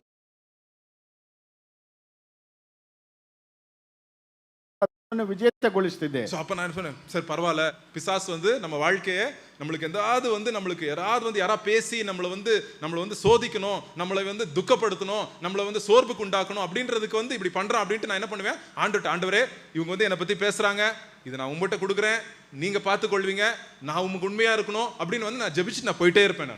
ನಾನು ನನ್ನನ್ನು ಯಾರಾದರೂ ತಪ್ಪಾಗಿ ಮಾತನಾಡುವಂತಲ್ಲಿ ನಾನು ಶೋಧನೆಗೆ ಒಳಗಾಗಬಾರದು ಮತ್ತು ಅವರನ್ನು ನಾನು ಯಾವುದೇ ಬೈಬಾರದು ಎಂಬುದಾಗಿ ನಾನು ಮೊದಲೇ ಪ್ರಾರ್ಥನೆ ಮಾಡೋದ್ರಿಂದ ನಾನು ಅದನ್ನು ಬಿಟ್ಟು ಹೋಗ್ಬಿಡ್ತೀನಿ. சோ அதாங்க ஜெபம். அதே ಪ್ರಾರ್ಥನೆ. ஜெபம் வந்து நம்மளுக்கு வல்லமையை கொடுக்கும், ஆண்டவருடைய பிரசன்னத்திலே பலனை நம்மளுக்கு கொடுக்குங்க. ದೇವರ ಪ್ರಸನ್ನತೆಯಲ್ಲಿ ದೇವರ ಶಕ್ತಿಯನ್ನು ಪ್ರಾರ್ಥನೆ ನಮಗೆ ಲಭ್ಯ ಮಾಡಿಸುತ್ತದೆ. சோ ஜெபம்னா என்னது, ஆண்டவரோட கூட நம்ம ஐக்கியமா இருக்கிறது தாங்க ஜெபம். ದೇವರೊಂದಿಗೆ ನಾವು ಐಕ್ಯವಾಗಿರುವುದೇ ಪ್ರಾರ್ಥನೆ. சோ ஆண்டவர் கூட நம்ம என்னுடைய ஆத்மாக்கு சாப்பாடு நம்ம எவ்வளவு முக்கியமோ, நம்மளுக்கு மூச்சு வந்து எவ்வளவு முக்கியமோ, அதே போல நம்ம ஆவிக்குரிய வாழ்க்கைக்கு ஜெபம் அவ்வளவு முக்கியமானதுங்க. ನಮ್ಮ ಶ್ವಾಸಕ್ಕೆ ಎಷ್ಟು ಗಾಳಿ ಮುಖ್ಯವಾಗಿದೆಯೋ ಅದೇ ರೀತಿಯಲ್ಲಿ ನಮ್ಮ ಆತ್ಮಿಕ ಜೀವನದಲ್ಲಿ ಕೂಡ ಪ್ರಾರ್ಥನಾ ಅಷ್ಟೇ ಪ್ರಮುಖವಾಗಿದೆ. 2 நாள் நம்மளால சாப்பிடாம இல்லனா நம்மளுக்கு ரொம்ப பசி எடுக்கும். ஒருவேளை சாப்பிடலனாலே பசி எடுக்கும். ಒಂದು ಹೊತ್ತಿಗೆ ನಾವು ಊಟ ಮಾಡಿದ್ರೆ ಹಸಿವು ಅಧಿಕವಾಗಿರುತ್ತೆ. பட் ஆனா நம்ம ஜெபிக்காம இருக்கிறது வந்து ஆண்டவர் வந்து நம்மளுக்கு வந்து சில காரியங்களை காட்டுறாரு. இல்ல நீ ஜெபிக்கணும், நீ என்கிட்ட வந்து நீ பேசு அப்படின்னு ஆண்டவர் வந்து நம்மளை அழைக்கிறார். ದೇವರು ನಮ್ಮನ್ನ ಕರೆಯುವಿಕೆ ಮಾಡುವುದನ್ನು ನಾವು ನೋಡ್ತೀವಿ. ನನ್ನೊಂದಿಗೆ ಬಂದು ಮಾತನಾಡು, ಪ್ರಾರ್ಥನೆ ಮಾಡು ಎಂಬುದಾಗಿ. சரியா? சோ இப்போ பிரதர் ஜெபத்துக்கு ஏன் பிரதர் லேட் ஆகுது, ஏன் பிரதர் ஜெபம் லேட் ஆகுது அப்படி நீங்க ஜெபத்துக்கு பதில் ஏன் பிரதர் லேட் ஆகுதுன்னு நீங்க கேட்கலாம். ನಾವು ಪ್ರಾರ್ಥನೆ ಮಾಡಬೇಕಾದ್ರೆ ಉತ್ತರ ಬರಲಿಕ್ಕೆ ಯಾಕೆ ಇಷ್ಟೊಂದು ಹೊತ್ತಾಗುತ್ತೆ ಎಂಬುದಾಗಿ ನೀವು ಕೇಳಬಹುದು. அன்னாள் அப்படிங்கிற ஒரு ஸ்திரீ இருந்தாங்க. ಅನ್ನೋಳು ಎಂಬುದಾಗಿ ಒಂದು ಸ್ತ್ರೀ ಇದ್ದರು. வருஷம் வருஷம் வந்து ஆண்டவர்ட்ட வந்து கேட்பாங்க, ஆண்டவரே எனக்கு வந்து ஒரு குழந்தை வேணும் அப்படின்னு வந்து அவங்க ரொம்ப ஆண்டவர்ட்ட வந்து கண்ணீரோட வேதனையோட அழுதுட்டு கேட்டே இருப்பாங்க. ವರ್ಷಕ್ಕೊಂದ್ಸರಿ ಬಂದು ಸಭೆಯಲ್ಲಿ ಪ್ರಾರ್ಥನೆ ಮಾಡೋದು, ನನಗೆ ಒಂದು ಮಗು ಬೇಕು ಮಗು ಬೇಕು ಎಂಬುದಾಗಿ ಮತ್ತೆ ಮತ್ತೆ ಬಂದು ಪ್ರಾರ್ಥನೆ ಮಾಡ್ತಿದ್ರು. அவங்களுக்கு அது வந்து கிடைக்கலன்னா உங்களுக்கு அவமானம். அந்த நாட்டில் அந்த நாட்களிலே சமுதாயத்தில் அவமானம், அவங்க குடும்பத்துல கூட அந்த அம்மாக்கு அவமானம் ஆயிருச்சு. ಕುಟುಂಬದಲ್ಲಿ ಸಮುದಾಯದಲ್ಲಿ ಅವರಿಗೆ ಅವಮಾನವನ್ನು ತರುವಂತ ಸ್ಥಿತಿಯಾಗಿತ್ತು ಆ ಕಾಲದಲ್ಲಿ. ஆனா டிலே ஆயிட்டே இருந்துச்சு. பிரேயருக்கு, ஜெபத்துக்கு, தனி ஜெபத்துக்கு பதிலே கிடைக்கலங்க. ಆದ್ರೆ ಅವರಿಗೆ ಪ್ರಾರ್ಥನೆ ಮಾಡೋದಕ್ಕೆ ತಕ್ಷಣ ಅವರಿಗೆ ಉತ್ತರ ಸಿಗ್ಲೇ ಇಲ್ಲ. அப்ப என்னாச்சு, ஒரு நாள் வந்து என்ன பண்றா, இப்படி ஜெபிக்கிறாவ. ಒಂದ್ಸಾರಿ ಹೀಗೆ ಪ್ರಾರ್ಥನೆ ಮಾಡ್ತಿದ್ಲು. ஆண்டவரே நீங்க அந்த பிள்ளையை நீர் கொடுக்கிற பிள்ளையை நான் உமக்கு நான் கொடுத்துறேன் அப்படின்னு சொல்றேன். ಆಗ ಒಂದು ಮಾತನ್ನು ಹೇಳೋದನ್ನ ನೋಡ್ತೇವೆ, ನನಗೆ ಒಂದು ಮಗನ್ನು ಕೊಟ್ರೆ ಅದು ತಿರುಗಿ ನಿನ್ನ ಹತ್ರನೇ ನಾನು ಕೊಟ್ಬಿಡ್ತೀನಿ அந்த பிள்ளையை நான் உமக்கு ஒப்பு கொடுத்துறேன் அப்படின்னு சொல்றான். ನಾನು ನಿನಗೇನೆ ಕೊಡ್ತೀನಿ ಎಂಬುದಾಗಿ. அந்த டைம்ல வந்து அவளுக்கு வந்து ஆண்டவர் வந்து ஒரு குழந்தையை கொடுக்கிறார். ಆ ಸನ್ನಿವೇಶದಲ್ಲಿ ದೇವರು ಅವರಿಗೆ ಒಂದು ಮಗುವನ್ನು ಕೊಡುವಂತ ನೋಡಿದ್ವಿ. சோ எதுக்கு இதுல இருந்து என்ன கத்துக்கிறோம்? ಇದರಿಂದ ನಾವು ಏನನ್ನ ஆண்டவருடைய நேரம், காட்ஸ் டைமிங், ஆண்டவருடைய சித்தம் அப்படின்னு ஒன்னு இருக்குங்க. ದೇವರ ಚಿತ್ತ ಮತ್ತು ದೇವರ ಸಮಯ ಎಂಬುದಾಗಿ ಒಂದು ಉಂಟು. சோ அதுல வந்து நம்ம ஜெபிக்கும் போது, ஆண்டவரே உம்முடைய சித்தத்தின்படி, உம்முடைய நேரத்தின்படி என் வாழ்க்கையில நீர் கிரியை செய்யும், செயல்படும் அப்படின்னு நம்ம கேட்கலாம். ನಿನ್ನ ಚಿತ್ತಕ್ಕೆ ತಕ್ಕ ಹಾಗೆ, ನಿನ್ನ ಸಮಯಕ್ಕೆ ತಕ್ಕ ಹಾಗೆ ನನಗೆ ಉತ್ತರ ಕೊಡು ಎಂಬುದಾಗಿ ನಾವು ಪ್ರಾರ್ಥನೆ ಮಾಡಬಹುದು. சோ எதுக்கு நம்ம பார்க்கிறோம், இப்ப நம்ம அன்னாள் சைடுல இருந்து பார்த்துட்டு இருக்கோம். அன்னாளுக்கு ஒரு குழந்தை வேணும், ஆனா ஆண்டவருடைய சித்தம் என்ன அப்படின்றத பார்க்கும்போது, ನಾವು ಅಣ್ಣಾಳ ಕಡೆಯಿಂದ ನಾವು ನೋಡಬೇಕಾದ್ರೆ ದೇವರ ಚಿತ್ತ ಏನು ಎಂಬುದಾಗಿ ನಾವು ತಿಳ್ಕೋಬೇಕು. ஆண்டவருக்கு என்ன வேணுமா இருந்துச்சு? ದೇವರಿಗೆ ಏನು ಬೇಕಾಗಿತ್ತು? ஆண்டவருக்கு என்ன வேணுமா இருந்துச்சு? ದೇವರಿಗೆ ಏನು ಬೇಕಾಗಿತ್ತು? ಅಣ್ಣನಿಗೆ ಏನು ಬೇಕಾಗಿತ್ತು? ஒரு தீர்க்கதரிசி வேணுமா இருந்துச்சு. ಒಂದು ಪ್ರವಾದಿ ಬೇಕಾಗಿತ್ತು ದೇವರಿಗೆ. இஸ்ரேல் நாட்டு ஜனங்களை நடத்துறதுக்கு ஒரு தீர்க்கதரிசி சரியான டைம்ல, ஏலிக்கு வயசாச்சு, சோ அந்த டைம்ல ஒரு குழந்தை பிறக்கணும். ஆண்டவர் பிளான் பண்ணியிருக்கிறாரு. அதை வந்து ஆண்டவர் வந்து சாமுவேல் மூலியமாய் ஆண்டவர் வந்து அதை செயல்படுத்துறாரு. ಇಸ್ರಾಯೇಲರನ್ನು ಮಾರ್ಗದರ್ಶನ ಮಾಡಲಿಕ್ಕಾಗುವಂತೆ ಒಳ್ಳೆ ಒಂದು ಪ್ರವಾದನೆ ಮಾಡಬೇಕಾಗಿತ್ತು. ಹಾಗಾಗಿ ದೇವರ ಒಂದು ಬೇಡಿಕೆಯಾಗಿತ್ತು. சோ அதனால ஆண்டவருடைய நேரம் அப்படின்னு ஒன்னு இருக்குங்க. சோ அதை வந்து நம்ம வந்துட்டு சில பேர் சொல்லுவாங்க, பிரதர் நான் ஜெபிச்சு ஆண்டவருடைய ஆண்டவர்ட்ட அப்படியே கேட்டு நான் வாங்கிட்டேன் பிரதர் அப்படின்னு சொல்லுவாங்க. ಕೆಲವೊಬ್ಬರು ಹೇಳ್ತಾರೆ, ನಾನು ಮತ್ತೆ ಮತ್ತೆ ಪ್ರಾರ್ಥನೆ ಮಾಡಿ ದೇವರ ಹತ್ರದಿಂದ ಕಿತ್ಕೊಂಡ್ಬಿಟ್ಟೆ ಎಂಬಂತ ಸನ್ನಿವೇಶದಲ್ಲಿ நம்ம ஆண்டவர்ட்ட நம்ம எதுவும் புடுங்க முடியாது. ನಾವು ದೇವರಿಂದ ನಾವು ಏನು ಕಸಿದುಕೊಳ್ಳೋಕ್ಕಾಗೋದಿಲ್ಲ. ஆண்டவருடைய மனசை நம்ம மாத்த முடியாது. ದೇವರ ಮನಸ್ಸನ್ನು ಕೂಡ ಪರಿವರ್ತನೆ ಮಾಡೋಕ್ಕಾಗೋದಿಲ್ಲ. எதுக்கு உங்களுக்கு கிடைச்சிச்சுன்னா ஆண்டவருடைய சித்தம், அந்த நேரம் இருந்திருக்கு, அதனால தான் ஆண்டவர் கொடுத்திருக்காரு. ನಿಮಗೆ ತಕ್ಷಣ ಸಿಗುತ್ತೆ ಎಂಬುದಾಗಿ ನೋಡುವಂತಲ್ಲಿ ದೇವರ ಚಿತ್ತ ಇದ್ದಿದೆ, ಹಾಗಾಗಿ ನಿಮಗೆ ಲಭ್ಯವಾಗಿದೆ. சோ அதனால இன்னைக்கு நான் ஜெபிக்கும் போது நம்ம எப்படி ஜெபிக்கலாம்? ಹಾಗಾಗಿ ನೀವು ಪ್ರಾರ್ಥನೆ ಮಾಡಬೇಕಾದ್ರೆ ಹೇಗೆ ಮಾಡಬೇಕು? ஆண்டவரே உம்முடைய நேரம், உம்முடைய சித்தத்துக்காக எனக்கு காத்திருக்க எனக்கு பலன் தாங்க ஆண்டவரே அப்படின்னு கேளுங்க. ನಿನ್ನ ಚಿತ್ತ, ನಿನ್ನ ಸಮಯಕ್ಕಾಗಿ ನಾನು ಕಾತುರವಾಗಿದ್ದೇನೆ ಎಂಬುದಾಗಿ ಪ್ರಾರ್ಥನೆ ಮಾಡಬೇಕು. உம்முடைய டைமிங் தான் பெர்ஃபெக்ட்டா இருக்கும். நீர் சொல்ற நேரம், நீர் பண்ற காரியங்கள் வந்து ஆண்டவரே ஒரு செகண்ட் முன்னாடி ஒரு செகண்ட் பின்னாடி நடக்காது. அதுக்காக காத்திருக்க எனக்கு உதவி செய்யுங்கன்னு கேளுங்க. ನಿನ್ನ ಸಮಯ ಪರ್ಫೆಕ್ಟ್ ಆಗಿ ಇರುತ್ತದೆ, ಮುಂದೇನೂ ಆಗಲ್ಲ ಹಿಂದೇನೂ ಆಗಲ್ಲ, ಸರಿಯಾಗಿ ಇರುತ್ತೆ ಎಂಬುದಾಗಿ. சோ இன்னொரு ரெண்டாவது காரணம், ஏன் ஜெபங்களுக்கு தடையாகுது? ಯಾಕೆ ಪ್ರಾರ್ಥನೆಗೆ ಅಡಚಣೆಗಳು ಬರ್ತದೆ? இன்னொரு தானியேல் 10வது அதிகாரம், ದಾನಿಯೇಲನ 10ನೇ ಅಧ್ಯಾಯ, தானியேல் 10வது அதிகாரம் 10ನೇ ಅಧ್ಯಾಯ ದಾನಿಯೇಲ್. அங்க இங்க ஒரு ஜெபத்துக்கு ஒரு தடையாகுது பாருங்க. ಇಲ್ಲಿ ಒಂದು ಪ್ರಾರ್ಥನೆಗೆ ತಡೆಯನ್ನು ನಾವು 12வது வசனம், 12-13வது வசனம், 12-13ನೇ ವಚನ. 12-13 வசனத்தை நீங்க தனியா உங்க பைபிள்ல படிங்க. அப்புறம் 12-13ನೇ ವಚನ ಸಮಯವಿದ್ದಲ್ಲಿ ನೀವು ಆಮೇಲೆ ಓದಿ. இல்ல படிச்சிருவோம், படிங்க, தமிழ்ல மாத்திரம் படிங்க. அப்பொழுது அவன் என்னை நோக்கி, தானியேலே பயப்படாதே, நீ அறிவை அடைகிறதற்கும் உன்னுடைய தேவனுக்கு முன்பாக சிறுமைப்படுத்துகிறதற்கும் உன் மனத்தை செலுத்தின முதல் நாள் துவங்கி உன் வார்த்தைகள் கேட்கப்பட்டது. உன் வார்த்தைகளின் நிமித்தம் நான் வந்தேன். பெர்சியா ராஜ்யத்தின் அதிபதி 21 நாள் மட்டும் என்னோடு எதிர்த்து நின்றான். போதும் பாருங்க. அவரு ஃபர்ஸ்ட் டே ஜெபிக்க ஸ்டார்ட் பண்றாரு. யாரு? தானியேல் முத நாள் ஜெபிக்க ஸ்டார்ட் பண்றாருங்க. ದಾನಿಯಲ್ ಮೊದಲನೇ ಸಾರಿ ಇಲ್ಲಿ ಪ್ರಾರ್ಥನೆ ಮಾಡೋದನ್ನ ನಾವು ನೋಡುವಂತರಾಗಿದ್ದೇವೆ. அந்த ஜெபிக்கும் போது அதுக்கு ஆண்டருக்கு வந்து அந்த காதுல விழுது, அவங்களுடைய ஜெபம் வந்து காதுல விழுது. ಆ ಪ್ರಾರ್ಥನೆ ಅವರ ಕಿವಿಗೆ ಬೀಳ್ತಾ ಇದೆ. ஆனா அதுக்கு பதில் வந்து 21 நாள் கழிச்சு தான் வருது. ಅದಕ್ಕೆ ಉತ್ತರ ಯಾವಾಗ ಬರ್ತಿದೆ? 21 ದಿವಸಗಳ ನಂತರ ಬರ್ತಿದೆ. சோ எதுக்கு தடையாச்சு? ಯಾಕೆ ಇದು ತಡೆಯಾಗಿತ್ತು? பிசாசுக்கு வந்து அந்த ஜெபத்துக்கு பதில் வரக்கூடாது, பிசாசு தடை பண்றான். ಈ ಪ್ರಾರ್ಥನೆಗೆ ಉತ್ತರ ತಕ್ಷಣ ಸಿಗಬಾರದು ಎಂಬುದಾಗಿ ಸೈತಾನ ತಡೆ ಮಾಡೋದನ್ನ ನಾವು ನೋಡ್ತೀವಿ. பிசாசோட ஆலோசனையே ಇದೇ ಸೈತಾನನ ಒಂದು ಆಲೋಚನೆ. உங்க வாழ்க்கையில நீங்க ஜெபிக்காம இருக்கிறத பார்க்கணும் பிசாசு, அதாங்க ஆசை. ನಿಮ್ಮ ಜೀವನದಲ್ಲಿ ಪ್ರಾರ್ಥನೆ ಇರಬಾರದು, ಇದನ್ನ ನೋಡಬೇಕು. ಅದೇ ಸೈತಾನನ ಒಂದು ಆಲೋಚನೆ. அவ்வளவு தடைகள் வருங்க. ನಿಮ್ಮ ಪ್ರಾರ್ಥನೆ ಮಾಡ್ಬೇಕಾದ್ರೆ ಹಲವಾರು ಅಡಚಣೆಗಳು ಬರುತ್ತೆ. நிறைய பேர் சொல்லுவாங்க, அண்ணே நான் வந்து ஜோம் பண்ணணும்னு ஆசைப்படுறேன், தனியா போய் கொஞ்ச நேரம் ஒரு 1/2 hour ஆவது ஒரு 1 hour ஆவது நான் ஜோம் பண்ணணும்னு ஆசைப்படுறேன்.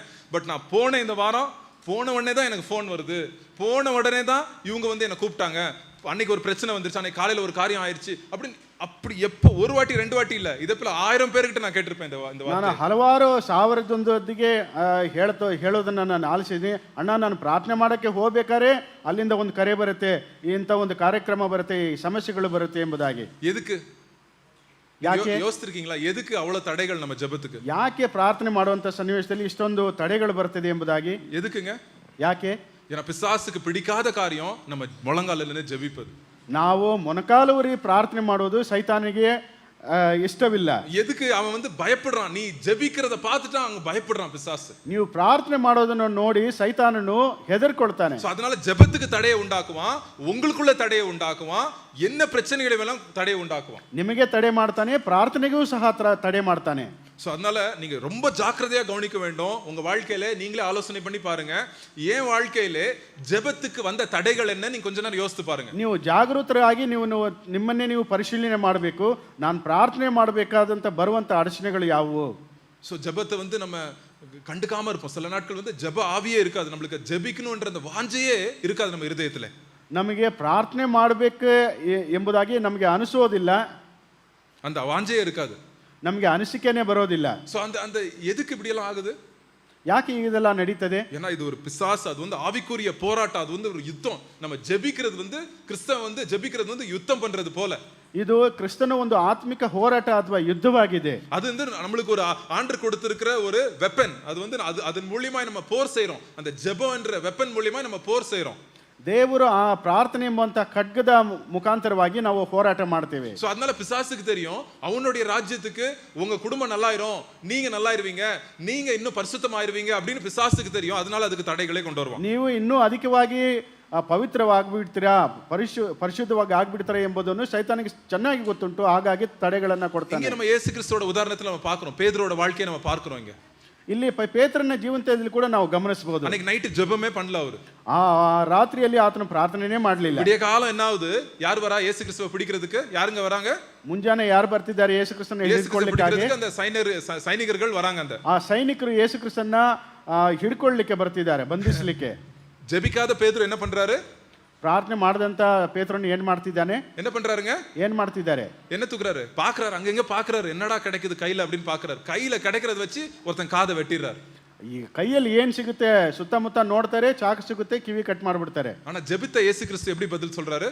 ಆದ್ರೆ ಪ್ರಾರ್ಥನೆ ಮಾಡದಂತ ಯೇಸು ಕ್ರಿಸ್ತನು ಏನು ಉತ್ತರ ಹೇಳ್ತಿದ್ದಾರೆ? ரெண்டு கையும் இப்படி காட்டுற, என்ன ಅರೆಸ್ಟ್ பண்ணிக்க அப்படின்னு ஆண்டர் சொல்றாரு. ಆತನು ಎರಡು ಕೈಯನ್ನು ಆತನಿಗೆ ಒಪ್ಪಿಸಿಕೊಡೋದನ್ನ ನಾನು ನೋಡ್ತಾ ಇದ್ದೀವಿ. என்ன ಅರೆಸ್ಟ್ பண்ணிக்க, நீ கொட்டு போ, எங்க என்ன செய்ய வேண்டியமோ செய் அப்படின்னு. ನನ್ನ ಬಂಧಿಸಿ ಎಲ್ಲಿ ಕರ್ಕೊಂಡು ಹೋಗ್ಬೇಕು ಅಲ್ಲಿ ಕರ್ಕೊಂಡು ಹೋಗಿ ಎಂಬುದಾಗಿ. ஜெபிக்காத பேதுரு ஆத்திரம் படுறாரு, ஜெபிக்கிற இயேசு பொறுமையாய் சாந்தத்தோட பதில் கொடுக்கிறார். ಪ್ರಾರ್ಥನೆ ಮಾಡದಂತ ಯೇಸು ಕ್ರಿಸ್ತನು ಶಾಂತವಾಗಿದ್ದಾರೆ, ಪ್ರಾರ್ಥನೆ ಮಾಡದಿರಂತ ಪೇತ್ರನು ಅಲ್ಲಿ ಗೊಂದಲ ಮಾಡುವುದನ್ನ. இதே வாழ்க்கை, இதேதான் என் வாழ்க்கையில கொந்தளிப்பு இருக்கும். நான் ஜெபிக்கலனா ஒரு அமைதி இருக்காது, பயம் வரும். ஐயோ என் பிள்ளைகளுக்கு என்ன ஆகுமோ, என் வாழ்க்கை என்ன ஆகுமோ, நாளைக்கு என்ன ஆயிருமோ, எங்க ஃபேமிலியில என்ன ஆயிருமோ அப்படின்ற ஒரு கொந்தளிப்பு, ஒரு பயம் நம்ம வாழ்க்கையை வந்து சூழ்ந்து கொண்டுரும். ನಮ್ಮ ಜೀವನದಲ್ಲಿ ಈ ತರ ಒಂದು ಗೊಂದಲ ಬರುತ್ತೆ. ನಾಳೆ ಏನಾಗುತ್ತೋ, ನನ್ನ ಮಕ್ಕಳ ಜೀವನದಲ್ಲಿ ಏನಾಗುತ್ತೋ, ನನ್ನ ಜೀವನದಲ್ಲಿ ಏನಾಗುತ್ತೋ, ಭವಿಷ್ಯದ ಕುರಿತಾದಂತ ಚಿಂತನೆಗಳು. ஆனா நான் தனி ஜெபத்துல இருக்கும்போது, ಆದ್ರೆ ವೈಯಕ್ತಿಕ ಪ್ರಾರ್ಥನೆಯಲ್ಲಿ ಇರುವಂತ தனி ஜெபத்தை அந்த நாள் ஜெபிச்சிருக்கும் போது, அன்னைக்கு ನಾನು ವೈಯಕ್ತಿಕ ಪ್ರಾರ್ಥನೆ ಮಾಡಿರುವಂತಲ್ಲಿ அந்த நேரத்துல வந்து யாராவது வந்து பயம் வரும் கண்டிப்பா. ஐயோ பிள்ளைங்களுக்கு என்ன ஆகுமோ அப்படின்னு.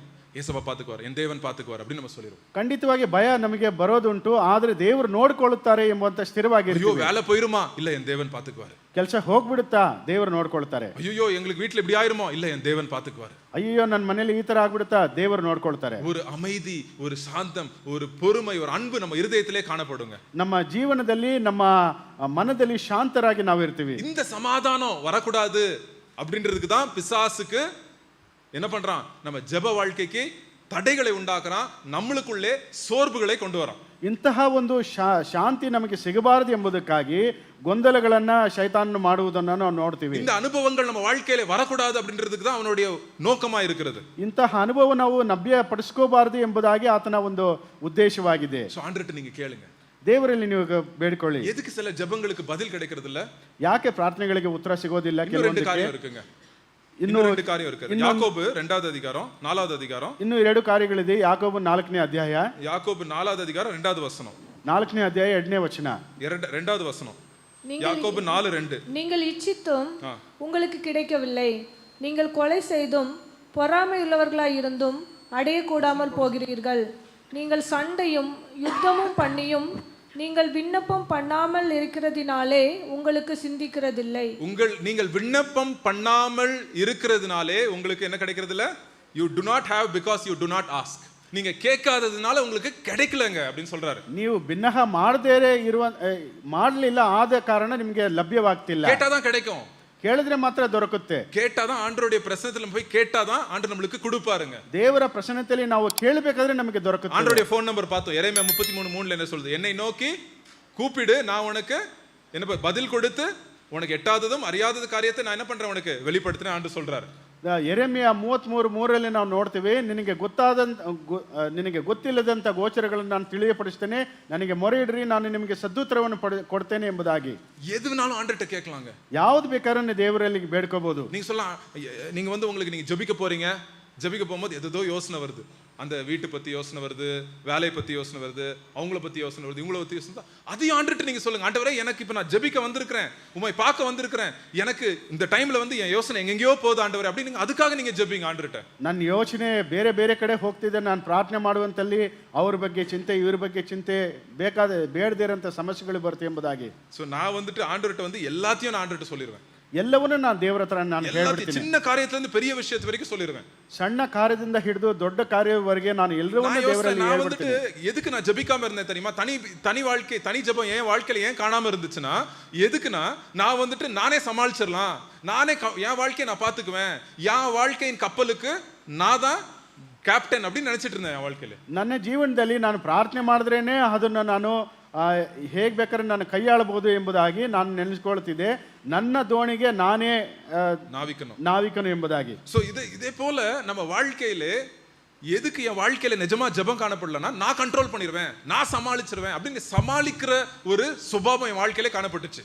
ನಾನೇ ಎಲ್ಲವನ್ನೂ ನೋಡ್ಕೊಳ್ತೀನಿ, ಎಲ್ಲವನ್ನೂ ನನ್ನಿಂದ ಸಾಧ್ಯ ಎಂಬುದಂತ ಒಂದು ಚಿಂತೆ. நான் ஜெயிச்சிடலாம் வாழ்க்கையில, இந்த படிப்பு படிச்சா சம்பாதிச்சிடலாம், இங்க இவ்வளவு ஞானமா பேசினா சம்பாதிச்சிடலாம் அப்படின்ற ஒரு பெருமை என் வாழ்க்கையிலே காணப்பட்டது. ಈ ಶಿಕ್ಷಣವನ್ನು ನಾನು ಓದಬೇಕಾದ್ರೆ ನಾನು ಇದನ್ನು ಈ ಕೆಲಸ ಸಿಗ್ಬಿಡುತ್ತೆ, ನನ್ನ ಬುದ್ಧಿಯಿಂದ ಸ್ವಯ ಬುದ್ಧಿಯಿಂದ ಇದನ್ನು ಮಾಡಬಹುದು ಎಂಬುದಾಗಿ ನಾನು ತಿಳ್ಕೊಳ್ತಿದ್ದೆ. ಅದು ಆಂಬ್ಳೆ ಆಳ್களுக்கு நிறைய இருக்கு, நிறைய சமாளிக்கிற சுபாவம் நிறைய இருக்குன்னு நினைக்கிறேன். ಬೇರೆಯವರನ್ನ சமாளிக்கிறது, தமிழ் கன்னடால என்ன சமாளிக்கிறதுனா ಕೈಯಾಳುವುದು, ಬೇರೆಯವರನ್ನ ಕೈಯಾಳುವುದು ಹೇಗೆ ಬೇರೆಯವರನ್ನ ಕೈಯಾಳೋದಿಲ್ಲ, ಏನ್ ಸನ್ನಿವೇಶ ಬಂದ್ರು ಅದನ್ನ ನಾನು ಮಾಡ್ಬಿಡ್ಬೋದು அப்படிಂಟು. ಯಾವುದೇ ತರವಾದಂತ ಸನ್ನಿವೇಶ ಬಂದ್ರು ನಾನು ಕೈಯಾಳಬಹುದು ಎಂಬುದಾದಂತ ಒಂದು கல்பனை. ஆனா அதுல ஒரு நிம்மதியே இல்ல, அதுல ஒரு ஒரு ஒரு ஒரு ஒரு ஒரு ஒரு சந்தோஷம் சமாதானம் இல்லாத ஒரு வாழ்க்கை, ಅದರಲ್ಲಿ ನೆಮ್ಮದಿ ಇಲ್ಲದೆ ಸಂತೋಷ ಇಲ್ಲದಂತ ಒಂದು ಜೀವನ. அப்ப ஆண்டவர்ட்ட ஒரு நாள் நான் ஒப்பு கொடுத்தேன். ಒಂದು ದಿವಸ ನಾನು ದೇವರಲ್ಲಿ ನಾನು ಒಪ್ಪಿಸಿಕೊಟ್ಟೆ. என் வாழ்க்கையில சின்ன காரியத்துல இருந்து பெரிய காரியத்தை தாவீது உங்ககிட்ட எல்லாத்தையும் கொட்டுறது போல நான் எல்லாத்தையும் உங்ககிட்ட கொட்டிடுவேன் ஆண்டவரே அப்படின்னு சொன்னார். ದೇವರು ಹೇಗೆ ದಾವೀದನು ಹೇಗೆ ದೇವರ ಮುಂದೆ ಸುರಿದನೋ ಅದೇ ರೀತಿಯಲ್ಲಿ ನಾನು ಕೂಡ ಸುರಿತೀನಿ ಎಂಬುದಾಗಿ. எதுக்கு நமக்கு கிடைக்கிறது இல்லையா? நம்ம என்ன பண்றது இல்ல? ಯಾಕೆ ನಮಗೆ ಯಾವುದೇ ಲಭ್ಯವಾಗ್ತಿಲ್ಲ? ஏன் ஜெபத்துல நமக்கு எதுக்கு பதில் கிடைக்கிறது இல்ல? ஏன்னா நம்ம கேட்கல, அவ்வளவுதான், அதுக்காக தான் கிடைக்கலையாங்க. ಯಾಕೆ ನಮಗೆ ಉತ್ತರ ಸಿಗ್ತಾ ಇಲ್ಲ? ಯಾಕಂದ್ರೆ ನಾವು ಕೇಳ್ತಾ ಇಲ್ಲ. ஆண்டவர்ட்ட அப்புறம் லிஸ்ட் போட்டு, ஆண்டவரே எனக்கு இந்த சுபாவம் இருக்கு, எனக்குள்ள இந்த காரியம் இருக்கு, இந்த போராட்டம் இருக்கு, எனக்குள்ள என் இருதயத்துல இந்த போராட்டம் இருக்கு, எனக்கு இதைக்காக நான் ஜெபிக்கிறேன் அப்படின்னு அதுக்காக தனியாய் வைத்து அதுக்காக ஜெபிக்க ஆரம்பித்தேன்.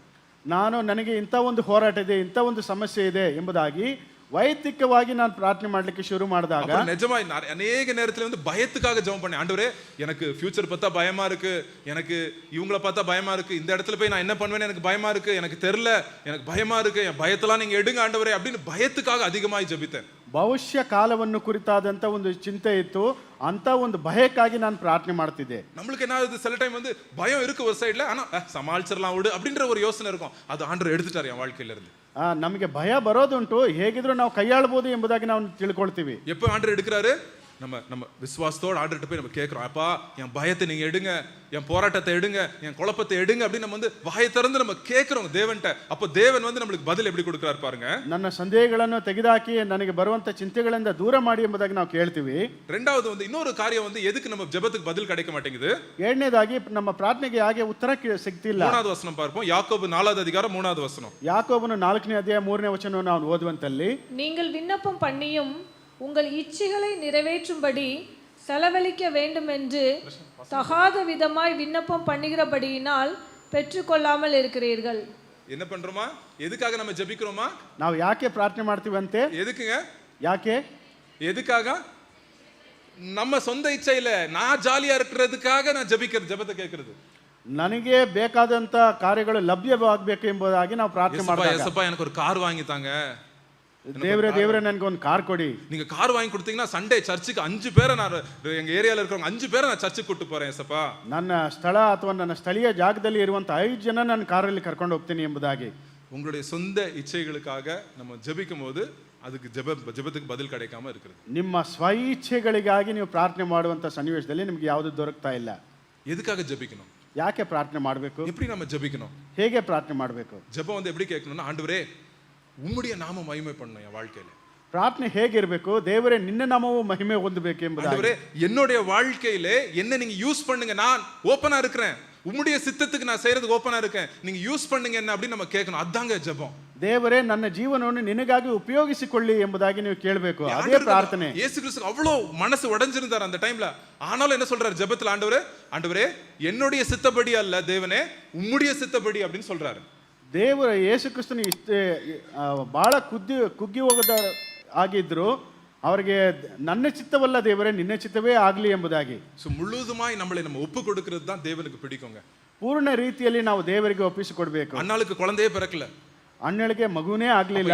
என்னைக்கு வந்து அவ ஆண்டவருடைய சித்தத்துக்கு ஒப்பு கொடுத்தாலோ, ஆண்டவரே என் வாழ்க்கையே உமது, என் சரீரமே உமது அப்படின்னு ஒப்பு கொடுத்தாலோ, அன்னைக்கு தான் அந்த ஜெபத்துக்கு பதில் கிடைச்சிச்சுங்க. ಯಾವಾಗ ದೇವರ ಚಿತ್ತಕ್ಕೆ ಅಣ್ಣಳು ತನ್ನನ್ನೇ ತಾನೇ ಒಪ್ಪಿಸಿಕೊಟ್ಲೋ ಆಗ ಅವಳಿಗೆ ಉತ್ತರ ಸಿಕ್ತು. நம்ம ஆண்டவர்கிட்ட போய் நம்ம எல்லாத்தையும் சொல்ல கத்துக்கிறோம். ನಾವು ದೇವರಲ್ಲಿ ಹೋಗಿ ಎಲ್ಲವನ್ನೂ ನಮ್ಮ ಮೊರೆಗಳನ್ನು ಇಡಬೇಕು. சோ ஒருவேளை நீங்க வந்து இப்ப நீங்க போறீங்க, நீங்க யாரும் ஜெபிக்காதவங்க வந்து இப்போ நீங்க ஜெபிக்க நீங்க போறீங்க, கண்டிப்பா இந்த வாரம் நீங்க ஜெபிக்க போறீங்கன்னா உங்களுக்கு சில யோசனைகள் வரும். ஏன்னா நம்ம வந்துட்டு நம்மளுக்கு அந்த யோசனை இந்த யோசனை கண்டிப்பா வரும், எல்லாருக்கும் வந்திருக்கு, நிறைய தேவ மனுஷர்களுக்கும் இந்த யோசனைகள் வந்திருக்குங்க. ಅಂತ ಇಂಥ ಯೋಚನೆ ಅಥವಾ ಬೇಡದರಂಥ ಯೋಚನೆಗಳೆಲ್ಲ ನಮ್ಮ ಮನಸ್ಸಿನಲ್ಲಿ ಪ್ರಾರ್ಥನೆ ಮಾಡಬೇಕಾದ್ರೆ ಬರುತ್ತೆ. ಇದು ದೇವರ ದಾಸರಿಗಳಿಗೆ ಕೂಡ ಬಂದಿದೆ. ஸோ ஆனால் நீங்க பயப்படாதீங்க. ಆದರೆ ನೀವು ಭಯಪಡಬೇಡಿ. ஒருவேளை நீங்க சொல்றீங்க நீங்க ஜம்ப் பண்ண போறீங்க, ஐயோ எனக்கு வந்து அந்த மார்க்கெட் போகணும் அப்படின்னு நீங்க ஞாபகம் வருது, உடனே நீங்க மார்க்கெட் எழுப்பி போயிடாதீங்க. நீங்க எழுதி வச்சுக்கோங்க, நான் மார்க்கெட் போகணும், ஜெபத்து முடிஞ்ச உடனே தான் நான் அதெல்லாம் செய்வேன் அப்படின்னு நீங்க எழுதி வச்சுக்கோங்க. ಪ್ರಾರ್ಥನೆ ಮಾಡ್ಬೇಕಾದ್ರೆ ನಾನು ಮಾರ್ಕೆಟ್ಗೆ ಹೋಗಬೇಕು ಅಥವಾ ಏನೋ ತಗೊಂಬರ್ಬೇಕು ಎಂಬುದಾಗಿ ಅದನ್ನ ನೀವು ಬರೆದಿಟ್ಕೊಳ್ಳಿ, ತಕ್ಷಣನೇ ಓಡೋಗ್ಬೋದು, ಬೇಡ. ஸோ அதனால ஆண்டர்கிட்ட நான் இயேசு கிறிஸ்து போல நான் வந்து என் தனிப்பட்ட ஜெப வாழ்க்கையிலே நான் வந்து காத்திருப்பேன் அப்படின்ற ஒரு முடிவோட இன்னைக்கு நம்ம இங்கிருந்து போவோங்க. ನಾನು ವೈಯಕ್ತಿಕ ಜೀವನದಲ್ಲಿ ದೇವರ ಉತ್ತರಕ್ಕಾಗಿ ಕಾಯ್ತೇನೆ ಎಂಬಂತ ಒಂದು ಮನಸ್ಥಿತಿಯಿಂದ ನಾವು ಹೋಗ್ಬೇಕು. நான் உங்களுக்கு ஒரு சவால் மாதிரி நான் சொல்றேன். ನಾನು ನಿಮಗೆ ಒಂದು ಸವಾಲನ್ನು ಇಡ್ತೇನೆ. நீங்க தனி ஜெப வாழ்க்கை நீங்க ஸ்டார்ட் பண்ணிருங்க. நீங்க ஸ்டார்ட் பண்ணி கொஞ்ச நாள் நீங்க அதுல தொடர்ந்து நீங்க ஜெபித்து கொண்டு வாங்க. உங்க வாழ்க்கையிலே வர்ற வித்தியாசங்களை நீங்க எழுதி வைங்க. உங்களுக்கு தெரியும் எவ்வளவு ஜெபம் வந்து அவ்வளவு வல்லமுள்ளதுன்னு உங்களுக்கு தெரியும். ನೀವು ವೈಯಕ್ತಿಕ ಪ್ರಾರ್ಥನೆಯಲ್ಲಿ ಮಾಡ್ತಾ ನಿಮ್ಮ ಜೀವನದಲ್ಲಿ ಯಾವ್ಯಾವ ವ್ಯತ್ಯಾಸಗಳು ಬರ್ತಾ ಇದೆ ಎಂಬುದನ್ನು ನೀವು ಬರೆದಿಟ್ಕೊಳ್ಳಿ. ನಿಮ್ಗೇನೆ ಗೊತ್ತಾಗುತ್ತೆ ಎಷ್ಟೊಂದು ವ್ಯತ್ಯಾಸಗಳಿದೆ. ஒவ்வொருத்தரும் ஒரு மாதிரி ஜெபிப்பாங்க, அதை பத்தி நீங்க வந்து கவலைப்படாதீங்க. ಒಬ್ಬೊಬ್ಬರು ಬೇರೆ ತರವಾದಂತ ರೀತಿಯಲ್ಲಿ ಪ್ರಾರ್ಥನೆ ಮಾಡ್ತಾರೆ. அமைதியா ஜெபிப்பாங்க, ಕೆಲವೊಬ್ರು ಶಾಂತರಾಗಿ ಪ್ರಾರ್ಥನೆ ಮಾಡ್ತಾರೆ, ಬಾಯಿ ತೆರೆದು ಜೆபிப்பாங்க, ಕೆಲವೊಬ್ರು ಬಾಯಿ ತೆಗೆದು ಜೋರಾಗಿ ಮಾಡ್ತಾರೆ, ಮೊಳಂಗಾಲ್ போட்டு ஜெபிப்பாங்க, ಕೆಲವೊಬ್ರು ಮೊಣಕಾಲೂರಿ ಪ್ರಾರ್ಥನೆ ಮಾಡ್ತಾರೆ, சில பேருக்கு ಮೊಳಂಗಾಲ್ போட்டு முடியாதவங்க நடந்து கூட ஜெபிப்பாங்க, ಕೆಲವೊಬ್ರು ಮೊಣಕಾಲೂರಿ ಪ್ರಾರ್ಥನೆ ಆಡದಕ್ಕೆ ಇರೋರು ನಡೀತಾ சில பேர் சில ಪ್ರಾರ್ಥನೆ வசனங்களை படிச்சுட்டு அந்த வசனத்தை வச்சு ஜெபிப்பாங்க. ಕೆಲವೊಬ್ರು ವಚನಗಳನ್ನ ಓದಿ ಆ ನಂತರ ಪ್ರಾರ್ಥನೆ சில ಮಾಡ್ತಾರೆ. பேர் ஸ்டார்டிங் வந்து அவங்களுக்கு ஒரு பாடல் போட்டு பாடலை வந்து ஆண்டவர்ட்ட கேட்டு அந்த பாடல் பாடிட்டு அப்புறம் ஆண்டவரை துதிச்சுட்டு ஜெபிப்பாங்க. ಕೆಲವೊಬ್ರು ಹಾಡುಗಳನ್ನ ಹಾಡಿ ಆಲಿಸಿ ಪ್ರಾರ್ಥನೆ ಮಾಡ್ತಾರೆ. பட் ஆனா நீங்க தனியாய் தேவன்ட்ட நீங்க போறீங்க, நீங்க பலனை நீங்க பெற்றுக்கொள்றீங்க. ನೀವು ವೈಯಕ್ತಿಕವಾಗಿ ದೇವರಲ್ಲಿ ಪ್ರಾರ್ಥನೆ ಮಾಡಿ ಹೊಂದಿಕೊಳ್ಳಿ. தேவன் வந்து நம்மளுக்கு வந்து என் பிள்ளைகள் கேட்காத அப்படின்னு ஆண்டவர் வாஞ்சையோட காத்து கொண்டிருக்கிறார். ದೇವರು ಕಾತುರದಿಂದ ಕಾಯ್ತಿದ್ದಾರೆ, ನನ್ನ ಮಗು ನನ್ನ ಹತ್ರ ಬರೋದಿಲ್ವಾ ಎಂಬುದಾಗಿ. அநேக நேரங்களிலே பைபிள்ல இருக்கிற சத்தியங்களை என் இருதயத்திலே போகும்படி ஜெபத்தின் மூலியமாய் தான் அந்த இருதயங்கள் சத்தியங்கள் என் இருதயத்துக்கு அது வந்து நிலையாய் நிக்கிறதுங்க. ದೇವರ ಸತ್ಯವೇದದ ವಚನಗಳು ನಮ್ಮ ಒಳಗೆ ಹೋಗದೇ ಇರುವಂತ ಕಾರಣ ನಾವು ವೈಯಕ್ತಿಕ ಪ್ರಾರ್ಥನೆಯನ್ನು ಸರಿಯಾಗಿ ಮಾಡ್ತಿಲ್ಲ. சோ ஆண்டவர்ட்ட நீங்க கேளுங்க, ஆண்டவரே எனக்கு ஜெபாவி எனக்கு நீங்க கொடுங்க ஆண்டவரே அப்படி நம்ம கேட்போம். ಪ್ರಾರ್ಥನೆ ಮಾಡುವಂತ ಆತ್ಮವನ್ನು ನನಗೆ ಕೊಡು ಎಂಬುದಾಗಿ ದೇವರಲ್ಲಿ ஒரு டைம் ஒரு நேரத்தை உங்க வாழ்க்கையில நீங்க ஒதுக்கி வைங்க. காலையிலயோ இல்ல சாயங்காலமோ நீங்க அந்த உங்க போன் இல்லாத டைம், நீங்க போனை தயவு செய்து கொண்டு போவாதீங்க. ஜன கூட்டத்தில் இருக்கும்போது நீங்க போவாதீங்க. தனியா ஒரு இடத்துல போயிட்டு ஆண்டவரே நான் எந்த தடை வந்தாலும் நான் உமக்கு கொடுக்க வேண்டிய நேரத்தை, உம்மட்ட நான் பேசுற நேரத்தை நான் விட மாட்டேன் அப்படின்னு நீங்க ஒரு முடிவு எடுங்க. ವೈಯಕ್ತಿಕ ಒಂದು ಸಮಯವನ್ನು ನೀವು ಗುರ್ತು ಮಾಡಿಕೊಂಡು ಆ ಸಮಯದಲ್ಲಿ ನಿಮ್ಮ ಮೊಬೈಲ್ಗಳನ್ನು ಜೊತೆಗೆ ತೆಗೆದುಕೊಂಡು ಹೋಗಬೇಡಿ. ஆண்டவர் வந்து உங்களோட பேசுவார் பாருங்க. ಅಂತ ಸನ್ನಿವೇಶದಲ್ಲಿ ದೇವರು ನಿಮ್ಮೊಂದಿಗೆ ಮಾತನಾಡ್ತಾರೆ. சில டைம் பிரதர் போர் அடிக்குது அப்படின்னு சில பேர் சொல்லுவாங்க. என்ன பிரதர் போர் அடிக்குது எனக்கு ஜெபிக்கும் போதுன்னு சொல்லுவாங்க. ಕೆಲವೊಬ್ರು ಹೇಳ್ತಾರೆ ನಾನು ಪ್ರಾರ್ಥನೆ ಮಾಡಬೇಕು ಬಹಳ ಬೋರ್ ಹೊಡಿತದಲ್ಲ ಎಂಬುದಾಗಿ ಹೇಳ್ತಾರೆ. பட் நான் சொல்றேன், நீங்க அந்த போர் அடிச்சாலும் நீங்க ஆண்டவர்ட்ட வந்து நீங்க ஆண்டவர்ட்ட நீங்க பேச ஆரம்பிடுங்க. நீங்க ನೀವು ಬೋರ್ ಹೊಡೆದ್ರೂ ಸಹ ದೇವರೊಂದಿಗೆ ನೀವು ಮಾತನಾಡಕ್ಕೆ ಶುರು ಮಾಡಿ. ஸ்டார்டிங்கே எடுத்த உடனே நம்ம வாழ்க்கை வந்து ஏசப்பாவோட ஜெப வாழ்க்கை மாதிரி நம்ம ஏசப்பா வாழ்க்கை இருக்காது நம்மளது. ನಾವು ಶುರು ಮಾಡಿದಾಗಲೇ ಯೇಸು ಕ್ರಿಸ್ತನ ಪ್ರಾರ್ಥನೆ ಜೀವನ ರೀತಿಯಲ್ಲಿ ನಮಗೆ ಪರಿವರ್ತನೆ ಆಗೋದಿಲ್ಲ. நம்ம தாகத்தோட போற, நம்ம வாஞ்சையோட போற, ஆண்டவரே நான் ஜெபிக்கணும், எனக்கு விடுதலை வேணும், என்னை நீங்க காப்பாத்துங்க, எனக்கு நீர் ஆண்டவரே எனக்கு சந்தோஷத்தை கொடுங்க, என் வாழ்க்கையில சந்தோஷம் இல்ல, சமாதானம் இல்ல ஆண்டவரே, குழப்பமா இருக்கு ஆண்டவரே, எனக்கு தெளிவை கொடுங்க அப்படி நீங்க ஆண்டவர்ட்ட நீங்க வாஞ்சையோட நீங்க போங்க. நீங்க கேட்டுட்டீங்க, ஆண்டவர் உங்களுக்கு பதில் தருவார். ದೇವರಲ್ಲಿ ನೀವು ಕಾತುರದಿಂದ ಹೋಗಬೇಕಾದ್ರೆ ದೇವರೇ ನಮಗೆ ಇಂಥ ನಮ್ಮ ಕೊರತೆಗಳೆಲ್ಲ ನೀಗಿಸಿ ಎಂಬುದಾಗಿ ಕೇಳುವಂತ ಸನ್ನಿವೇಶದಲ್ಲಿ ஸோ ஆண்டவர் எந்த அளவுக்கு நீங்க ஜெபிக்கிறீங்கன்னு ஆண்டவர் பார்க்க மாட்டார். இந்த வார்த்தை யூஸ் பண்ணியா, இவ்வளோ லாங்கா நீ ஜெபிச்சு அப்படின்னு ஆண்டர்லாம் எதிர்பார்க்க மாட்டார். ಎಷ್ಟು ಅಳತೆಯವರೆಗೆ ನೀನು ಪ್ರಾರ್ಥನೆ ಮಾಡದೆ ಎಂಬುದಾಗಿ ದೇವರು ನೋಡೋದಿಲ್ಲ. எவ்வளோ பாரத்தோட நம்ம ஜெபிக்கிறோம் அதை தான் ஆண்டவர் பார்க்கிறார். ಎಷ್ಟು ಭಾರದಿಂದ ನೀವು ಪ್ರಾರ್ಥನೆ ಮಾಡದೆ ಎಂಬುದನ್ನು ನೋಡುವಂತಾರೆ. உங்க வாழ்க்கை மாறணுமா, அது உங்களுக்கு பாரமா இருக்குதா? ನಿಮ್ಮ ಜೀವನದಲ್ಲಿ ಒಂದು ಬದಲಾವಣೆ ಬೇಕಾ? உங்ககிட்ட இருக்கிற ಸ್ವಭಾವங்கள் மாறணுமா, அது நிஜமா வாஞ்சை இருக்குதா உங்க வாழ்க்கையிலே? ನಿಮ್ಮ ಸ್ವಭಾವಗಳು ಮಾರ್ಪಾಡು ಹೊಂದಬೇಕೆಂಬುದಾಗಿ ನಿಮಗೆ ಸ್ಥಿತಿ ಇದೆಯಾ? உங்க சூழ்நிலைகளை மாறணும்ன்ற ஒரு பாரம் இருக்குதா? ನಿಮ್ಮ ಸನ್ನಿವೇಶಗಳೆಲ್ಲ ಪರಿವರ್ತನೆ ಆಗಬೇಕೆಂಬುದಾಗಿ ನಿಮಗೆ ಯೋಚನೆ ಇದೆಯಾ? கணவன் மாறணும், என் மனைவி மாறணும், என் பிள்ளைகள் மாறணும் அப்படின்ற ஒரு பாரம் இருக்குதா நம்மட்ட? ನನ್ನ ಗಂಡ ಅಥವಾ ಹೆಂಡತಿ ಬದಲಾವಣೆ ಆಗಬೇಕೆಂಬುದಾಗಿ ಭಾರ ಇದೆಯಾ? ஐயோ எங்க ஃப்ரெண்ட்ஸ்க்கெல்லாம் இயேசுவை பத்தி தெரியாது, ஐயோ அவங்க வந்து அழிஞ்சிருவாங்களே அப்படின்ற ஒரு பாரம் இருக்கா நம்மளுக்கு? ನನ್ನ ಫ್ರೆಂಡ್ಸ್ಗಳಿಗೆಲ್ಲ ದೇವರ ಬಗ್ಗೆ ಗೊತ್ತಿಲ್ವಲ್ಲ ಎಂಬಂತ ಭಾರ ಇದೆಯಾ? நீங்க ஜெபிக்க ஜெபிக்க ஆண்டவர் பாரத்தை உங்களுக்கு கொடுப்பார். ನೀವು ಪ್ರಾರ್ಥನೆ ಮಾಡಿದಾಗ ನಿಮಗೆ ಭಾರವನ್ನು ದೇವರು ಕೊಡ್ತಾರೆ. அது வரைக்கும் நம்மளுடைய ஜெபம்லாம் மேலோட்டமா தான் இருக்கும். ஆண்டவரே என்ன பாத்துக்குங்க, என் ஃபேமிலி நல்லா இருக்கணும், என் குடும்பம் நல்லா இருக்கணும், நான் மாத்திரம் நல்லா இருக்கணும் அப்படின்னு சும்மா கடமைக்காக ஒரு ஜெபம் மேல அப்படியே கொஞ்சோண்டு 1 இன்ச் அளவு தான் ஆழம் தான் இருக்கும் ஜெபம். அந்த 1 இன்ச் ஆழ ஜெபத்தை வந்து ஆண்டவர் வந்து எதிர்பார்க்கலங்க உங்ககிட்ட. ಅಷ್ಟರವರೆಗೆ ನಮ್ಮ ಪ್ರಾರ್ಥನೆ ಎಲ್ಲ ಮೇಲ್ಮೇಲೆ ಇರುತ್ತೆ, ಆಳವಾಗಿರೋದಿಲ್ಲ. 1 ಇಂಚು ಒಳಗೆ ಮಾತ್ರ ಇರುತ್ತೆ. ஆண்டவர் சொல்ற ஆழமாய் நீ போகணும், ஆழமாய் ஜெபிக்கணும், ஆண்டவர்ட்ட வாஞ்சியோட நீ கேட்கணும், கண்ணீரோட கேட்கணும், ஆண்டவர்ட்ட வந்து இரவும் பகலும் நீ ஆண்டவர்ட்ட கேட்கணும் அப்படின்னு ஆண்டவர் வந்து அந்த ஜெப ஆவியை நம்ம கையில கொடுக்கணும் அப்படின்னு நம்ம ஆண்டவர்ட்ட நம்ம கேட்கணும். ಕಣ್ಣೀರಿನಿಂದ ಕಾತುರದಿಂದ ದೇವರೊಂದಿಗೆ ಭಾರದಿಂದ ಪ್ರಾರ್ಥನೆ ಮಾಡಬೇಕೆಂಬುದಾಗಿ. ஆண்டவரே உம்முடைய ஆவியினாலே என்னை நிரப்புங்க ஆண்டவரே அப்படின்னு நம்ம ನಿನ್ನ கேட்கணும். ಆತ್ಮದಿಂದ ನನ್ನ ಹುರಿತುಂಬಿಸು ಎಂಬುದಾಗಿ. லூக்கா 11வது அதிகாரத்திலே லூக்கா 11வது அதிகாரத்திலே ஒரு வசனம் இருக்கு பாருங்க. கேளுங்கள் தட்டுங்கள். லூக்கா 11ನೇ ಅಧ್ಯಾಯದಲ್ಲಿ ಕೇಳಿರಿ, கேளுங்கள் அப்பொழுது உங்களுக்கு கேளுங்கள் உங்களுக்கு கொடுக்கப்படும், தட்டுங்கள் திறக்கப்படும், தேடுங்கள் அப்போ கண்டடைவீர்கள் அப்படின்னு சொல்றாரு. என்னத்தை தேடுறது, என்னத்தை கேட்கறது, என்னத்தை தட்டுறது? ನಾವು ಯಾವುದನ್ನ ತಟ್ಟಬೇಕು, ಯಾವುದನ್ನ ಕೇಳಬೇಕು? அந்த வசனத்துக்கு கிளீனா பதில் வந்து என்ன இருக்குன்னா 13வது வசனத்துல அதுக்கு பதில் இருக்கு. என்னத்தை கேட்கணும் அப்படின்றது வந்து ஆண்டவர் சொல்றாரு. ಅದಕ್ಕೆ ಉತ್ತರ 13ನೇ ವಚನದಲ್ಲಿ ಏನನ್ನ ಕೇಳಬೇಕು ಎಂಬುದಾಗಿ ಅಲ್ಲಿ ಇದೆ. என்ன கேட்கணுமா, ಏನು ಕೇಳಬೇಕು? 13வது வசனம் படிங்க. லூக்கா 11:13. 11ನೇ ಅಧ್ಯಾಯ 13ನೇ ವಚನ. பொல்லாதவர்களாகிய நீங்கள் உங்கள் பிள்ளைகளுக்கு நல்ல ஈவுகளை கொடுக்க அறிந்திருக்கும் போது பரமபிதாவானவர் தம்மிடத்தில் வேண்டிக் கொள்கிறவர்களுக்கு பரமபிதா ஆனவர் தம்மிடத்திலே வேண்டிக் கொள்ளுகிறவர்களுக்கு பரிசுத்த ஆவியை கொடுப்பது அதிக நிச்சயம் அல்லவா அப்படின்னு ஆண்டவர் சொல்றாரு. அப்பனா நம்ம எதுக்காக நம்ம கேட்கிறோம் ஆண்டவர்ட்ட, எதுக்காக தட்டுறோம், எதுக்காக நம்ம தேடுறோம், எதுக்காகங்க, யாருக்காக? பரிசுத்தாவினாலே நிரப்பப்படுறதுக்காக. ಯಾವುದಕ್ಕಾಗಿ ತಟ್ತೀವಿ, ಯಾವುದಕ್ಕಾಗಿ ಕೇಳ್ತೀವಿ, ಯಾವುದಕ್ಕಾಗಿ ಎಂಬುದಾಗಿ ನೋಡಬೇಕಾದ್ರೆ ನಾವು ಪವಿತ್ರಾತ್ಮನನ್ನು ಪರಿಶುದ್ಧ ಆತ್ಮನನ್ನು ನಾವು ಹೊಂದಿಕೊಳ್ಳಿಕ್ಕಾಗುವಂತೆ. ஆண்டவரே என்ன ஆவினாலே நிரப்புங்க ஆண்டவரே அப்படி நம்ம கேக்குறோம். ದೇವರೇ ನನ್ನನ್ನು ಹುರಿತುಂಬಿಸು ಎಂಬುದಾಗಿ. ஆண்டவரே இன்னைக்கு நான் பைபிள் படிக்க போறேன், இந்த பைபிள்ல வர வார்த்தைகள் மூலமா உம்முடைய ஆவினாலே என்ன நிரப்புங்க ஆண்டவரேன்னு கேளுங்க. ದೇವರೇ ನಾನು ವಚನವನ್ನು ಪಠನೆ ಮಾಡಲಿಕ್ಕಿದ್ದೇನೆ, ಇಂಥ ವಚನಗಳೆಲ್ಲ ನನ್ನ ಜೀವನದಲ್ಲಿ ಅನ್ವಯವಾಗಬೇಕು. ஆண்டவரே என் வாழ்க்கையில நான் இன்னைக்கு ஆபீஸ்க்கு போக போறேன், ஆபீஸ்ல போய் நான் முக்கியமான ஒரு மீட்டிங் இருக்கு, இந்த மீட்டிங்ல எனக்கு ரொம்ப ஞானம் வேணும், உம்முடைய ஆவினாலே என்ன நிரப்புங்க ஆண்டவரே அப்படி நம்ம கேட்கலாம். ದೇವರೇ ನಾನು ಕಚೇರಿಗೆ ಹೋಗ್ತೀನಿ, ಅಲ್ಲಿ ಇರುವಂತ ಕಾರ್ಯಗಳೆಲ್ಲ ಸರಿಯಾದ ರೀತಿಯಲ್ಲಿ ಆಗಬೇಕು ಎಂಬುದಾಗಿ. ஆண்டவரே நான் பதில் கொடுக்கும்போது உம்முடைய ஆவினாலே நிரம்பி நான் பதில் கொடுக்கணும் ஆண்டவரே நீங்க கேளுங்க. ನಾನು ಬೇರೆಯವರಿಗೆ ಉತ್ತರ ಕೊಡುವಂತದಲ್ಲಿ ದೇವರ ಆತ್ಮನಿಂದ ತುಂಬಿದವನಾಗಿ ಕೊಡಬೇಕು. எனக்குள்ள இந்த சுபாவம் இருக்கு, இந்த சுபாவம் இந்த கோமான சுபாவம் இருக்கு, இது போய் ஆண்டவரே அன்பின் சுபாவம் நிரம்பணும் ஆண்டவரே, அதுக்காக நான் ஆண்டவரே உம்முடைய கேட்கிறேன் அப்படி நீங்க கேளுங்க. ಇಂತಹ ಕೋಪ ಬರಮಾಡುವಂತ ನನ್ನಲ್ಲಿ ಸ್ವಭಾವ ಇದೆ, ಇದನ್ನು ಮಾರ್ಪಾಡುವಂತ ಪ್ರೀತಿಯ ಸ್ವಭಾವವನ್ನು ಕೊಡು ಎಂಬುದಾಗಿ. ஆண்டவர் தம்முடைய பரிசுத்த ஆவியானவரை என்னது துன்மார்க்கராக இருக்கிற இந்த உலகத்தின் ஜனங்க வந்து அவங்க பிள்ளைகளுக்கு நல்லது செய்யும் போது பரலோக அப்பா உங்களுக்கு செய்ய மாட்டார் அப்படின்னு ஆண்டவர் சொல்றார். ಈ ಲೋಕದಲ್ಲಿ ಇರುವಂತ ತಂದೆ ನಿಮಗೆ ಇವುಗಳೆಲ್ಲ ಮಾಡಬೇಕಾದರೆ ಪರಲೋಕದಲ್ಲಿ ಇರುವಂತ ದೇವರು ನಿಮಗೆ ಮಾಡೋದು ಎಷ್ಟು ನಿಶ್ಚಯ. சோ நீங்க ஆண்டவர்ட்ட நீங்க போங்க, ನೀವು ದೇವರಲ್ಲಿ ಹೋಗಿ. எதுக்கு நான் திருப்பி சொல்றேன் இத? ಯಾಕೆ ನಾನು ಪದೇ ಪದೇ ಹೇಳ್ತಾ ಇದ್ದೀನಿ? எதுக்கு கிறிஸ்தவர்கள்ட்ட ஜெபிக்க நான் சொல்றேன்? ಯಾಕೆ ಕ್ರೈಸ್ತರಿಗೆ ನಾನು ಪದೇ ಪದೇ ಪ್ರಾರ್ಥನೆ ಮಾಡಕ್ಕೆ ಹೇಳ್ತೀನಿ? ஏன்னா நான் நிறைய பேர் ஜெபிக்காததை நான் பார்த்துட்டு இருக்கேங்க. ನಾನು ಹಲವಾರು ಜನ ಪ್ರಾರ್ಥನೆ ಮಾಡದೇ ಇರುವುದನ್ನು ನಾನು ஜெபிக்கிறானா இல்லையான்னு ஆண்டவர் காட்டுவாருங்க. ಒಂದು ಮನುಷ್ಯನು ಪ್ರಾರ್ಥನೆ ಮಾಡ್ತಾನೆ ಇಲ್ವಾ ಎಂಬುದಾಗಿ ದೇವರು ತೋರಿಸ್ಕೊಡ್ತಾರೆ. ஒரு மனுஷன் ஜெபிக்கல நான் வாழ்க்கை எப்படி இருக்குன்னு எனக்கு தெரியுங்க. ಆತನು ಪ್ರಾರ್ಥನೆ ಮಾಡದಿದ್ರೆ ಆತನ ಜೀವನ ಹೇಗಿದೆ ಎಂಬುದಾಗಿ ஆண்டவருடைய சந்நிதியில போய் பரிசுத்தாவினால நிரப்பப்படலனா நமக்கு இருக்கிற போராட்டம் எனக்கு தெரியுங்க. ನಾವು ಪವಿತ್ರ ಆತ್ಮನಿಂದ ನಾವು ಹುರಿತುಂಬಿಸ್ತಿದ್ರೆ ನಮ್ಮ ಜೀವನ ಹೇಗಿದೆ ಎಂಬುದಾಗಿ ಗೊತ್ತಾಗುತ್ತೆ. நம்ம ஜெபிக்க ஆரம்பிக்கிறோம், மத்தவங்கள பத்தி நம்ம பேச மாட்டோம், மத்தவங்க மேல நம்ம கண்ணு போவாதுங்க. ನಾವು ಮತ್ತೊಬ್ಬರ ಮೇಲೆ ಕಣ್ಣು ಹೋಗೋದಿಲ್ಲ, ಮತ್ತೊಬ್ಬರ ಬಗ್ಗೆ ನಾವು ಮಾತನಾಡೋದಿಲ್ಲ. அது வரைக்கும் நான் நம்ம உலக பிரகாரமான ஜனமா இருக்கும்போது அவன் என்ன இப்படி சொல்லிட்டான், இவங்க என்ன பாக்குறாங்க, அவனோட நான் பெரிய ஆளாயிரணும், இவங்களோட பெரிய ஆளாயிரணும், அப்படிதான் உலக பிரகாரமாய் தான் நம்ம யோசனைகள் இருக்கும். உலக பிரகாரமா உலக காரியத்துக்காக தான் நம்ம வாழ்ந்துட்டு இருப்போம். ನಾವು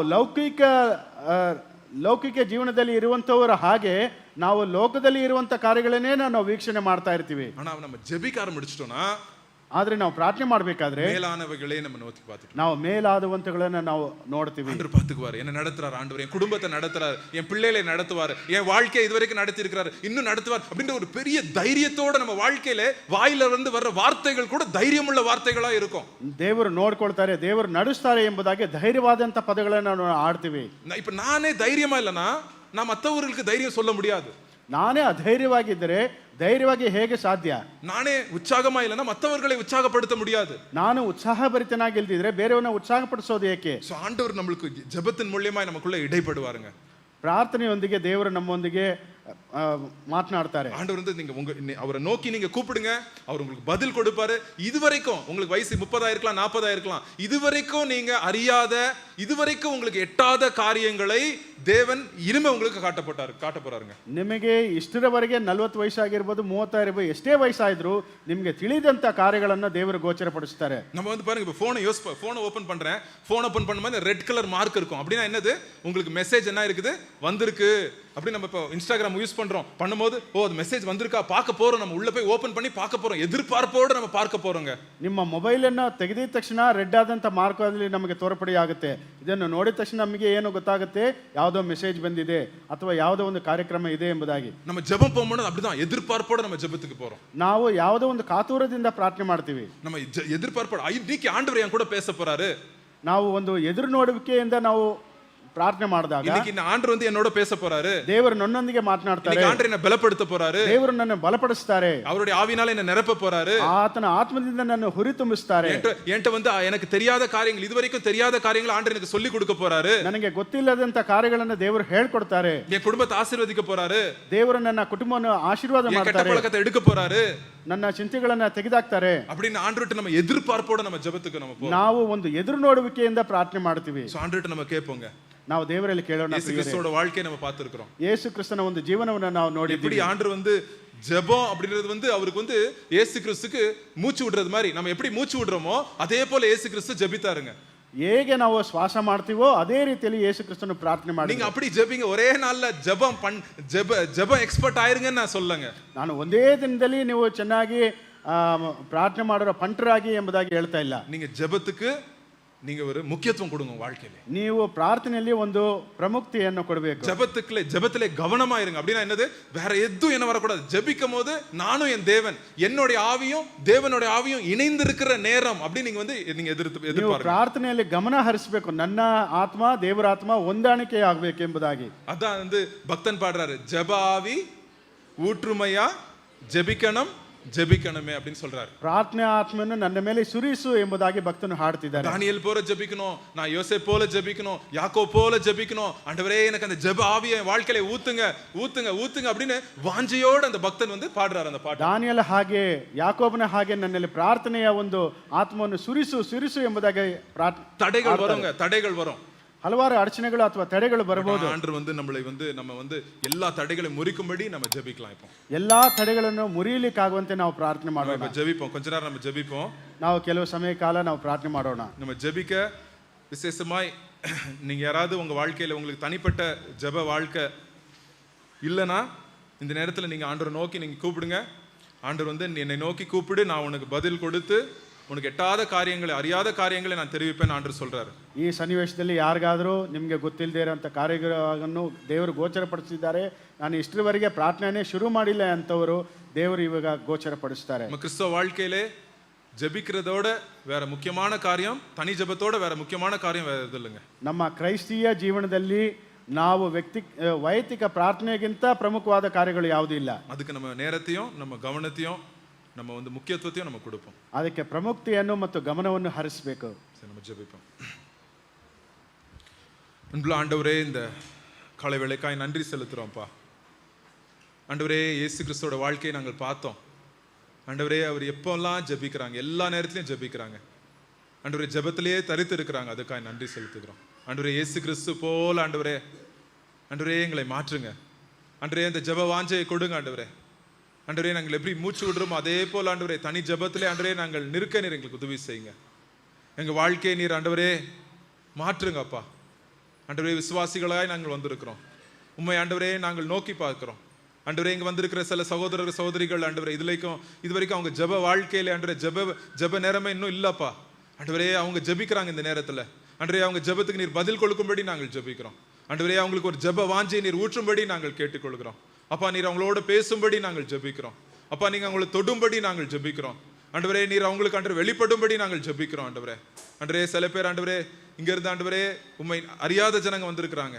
ஆண்டவரே, பாவியா இருக்கிற என்மேல் ஆண்டவரே நோக்கமா இருவும் அப்படின்ற கேட்கிற இந்த ஜெபத்தை இந்த நேரத்தில் அவங்களுக்காக நாங்கள் ஜெபிக்கிறோம். அப்பா, ஆண்டவரே, பாவிகளாய் வந்திருக்கிற ஆண்டவரே ஒருத்தர் மேல் ஆண்டவரே நீர் நோக்கமா இருங்க.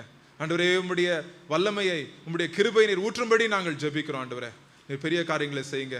அன்றே ஜெபத்தில் வந்து அன்றே அநேகர் இந்த இடத்துல சோர்ந்து போயிருக்கிறாங்க. அன்றே அந்த சோர்ந்து போன்ற சகோதர சகோதரிகளுக்காக நாங்கள் ஜெபிக்கிறோம். ஆண்டவரே, நீர் ஆண்டவரே அந்த சோர்வை எடுத்து போடும்படி நாங்கள் ஜெபிக்கிறோம். ஆண்டவரே, உம்முடைய வல்லமையின் ஆவினாலே நீர் நிரப்பும்படி நாங்கள் ஜெபிக்கிறோம். ஆண்டவரே, உம்முடைய ஜெபத்தை ஆண்டவரே தரித்திருக்க நீர் உதவி செய்யுங்க. ஆண்டவரே, எல்லா தடைகளும் நீர் எடுத்து போடும்படி நாங்கள் ஜெபிக்கிறோம். ஆண்டவரே, வல்லமையா ஆண்டவரே ஜெபிக்கும்படி ஆண்டவரே உம்மிட்டிருந்த ஆண்டவரே அநேக காரியங்களை எண்ணாத காரியங்களை ஆண்டவரை தெரிந்து கொள்ளும்படி நாங்கள் ஜெபிக்கிறோம். நீர் அவங்களோட பேசும்படி நாங்கள் கேட்டுக்கொள்கிறோம்ப்பா. ஆண்டவரே, இங்கே ஆண்டவரே ஜெபத்துக்கு பதில் இல்லாமல் சில பேர் வந்திருக்கிறோம். ஆண்டவரே, நீர் பதில் கொடுப்பீர் என்று நான் விசுவாசிக்கிறோம். ஆண்டவரே, நீர் சீக்கிரத்திலே நீர் பதில் கொடுப்பீர்னு விசுவாசிக்கிறோம். ஆண்டவரே, எல்லா தடைகளையும் ஆண்டவரே நீர் எடுத்து போடும்படி நாங்கள் ஜெபிக்கிறோம்.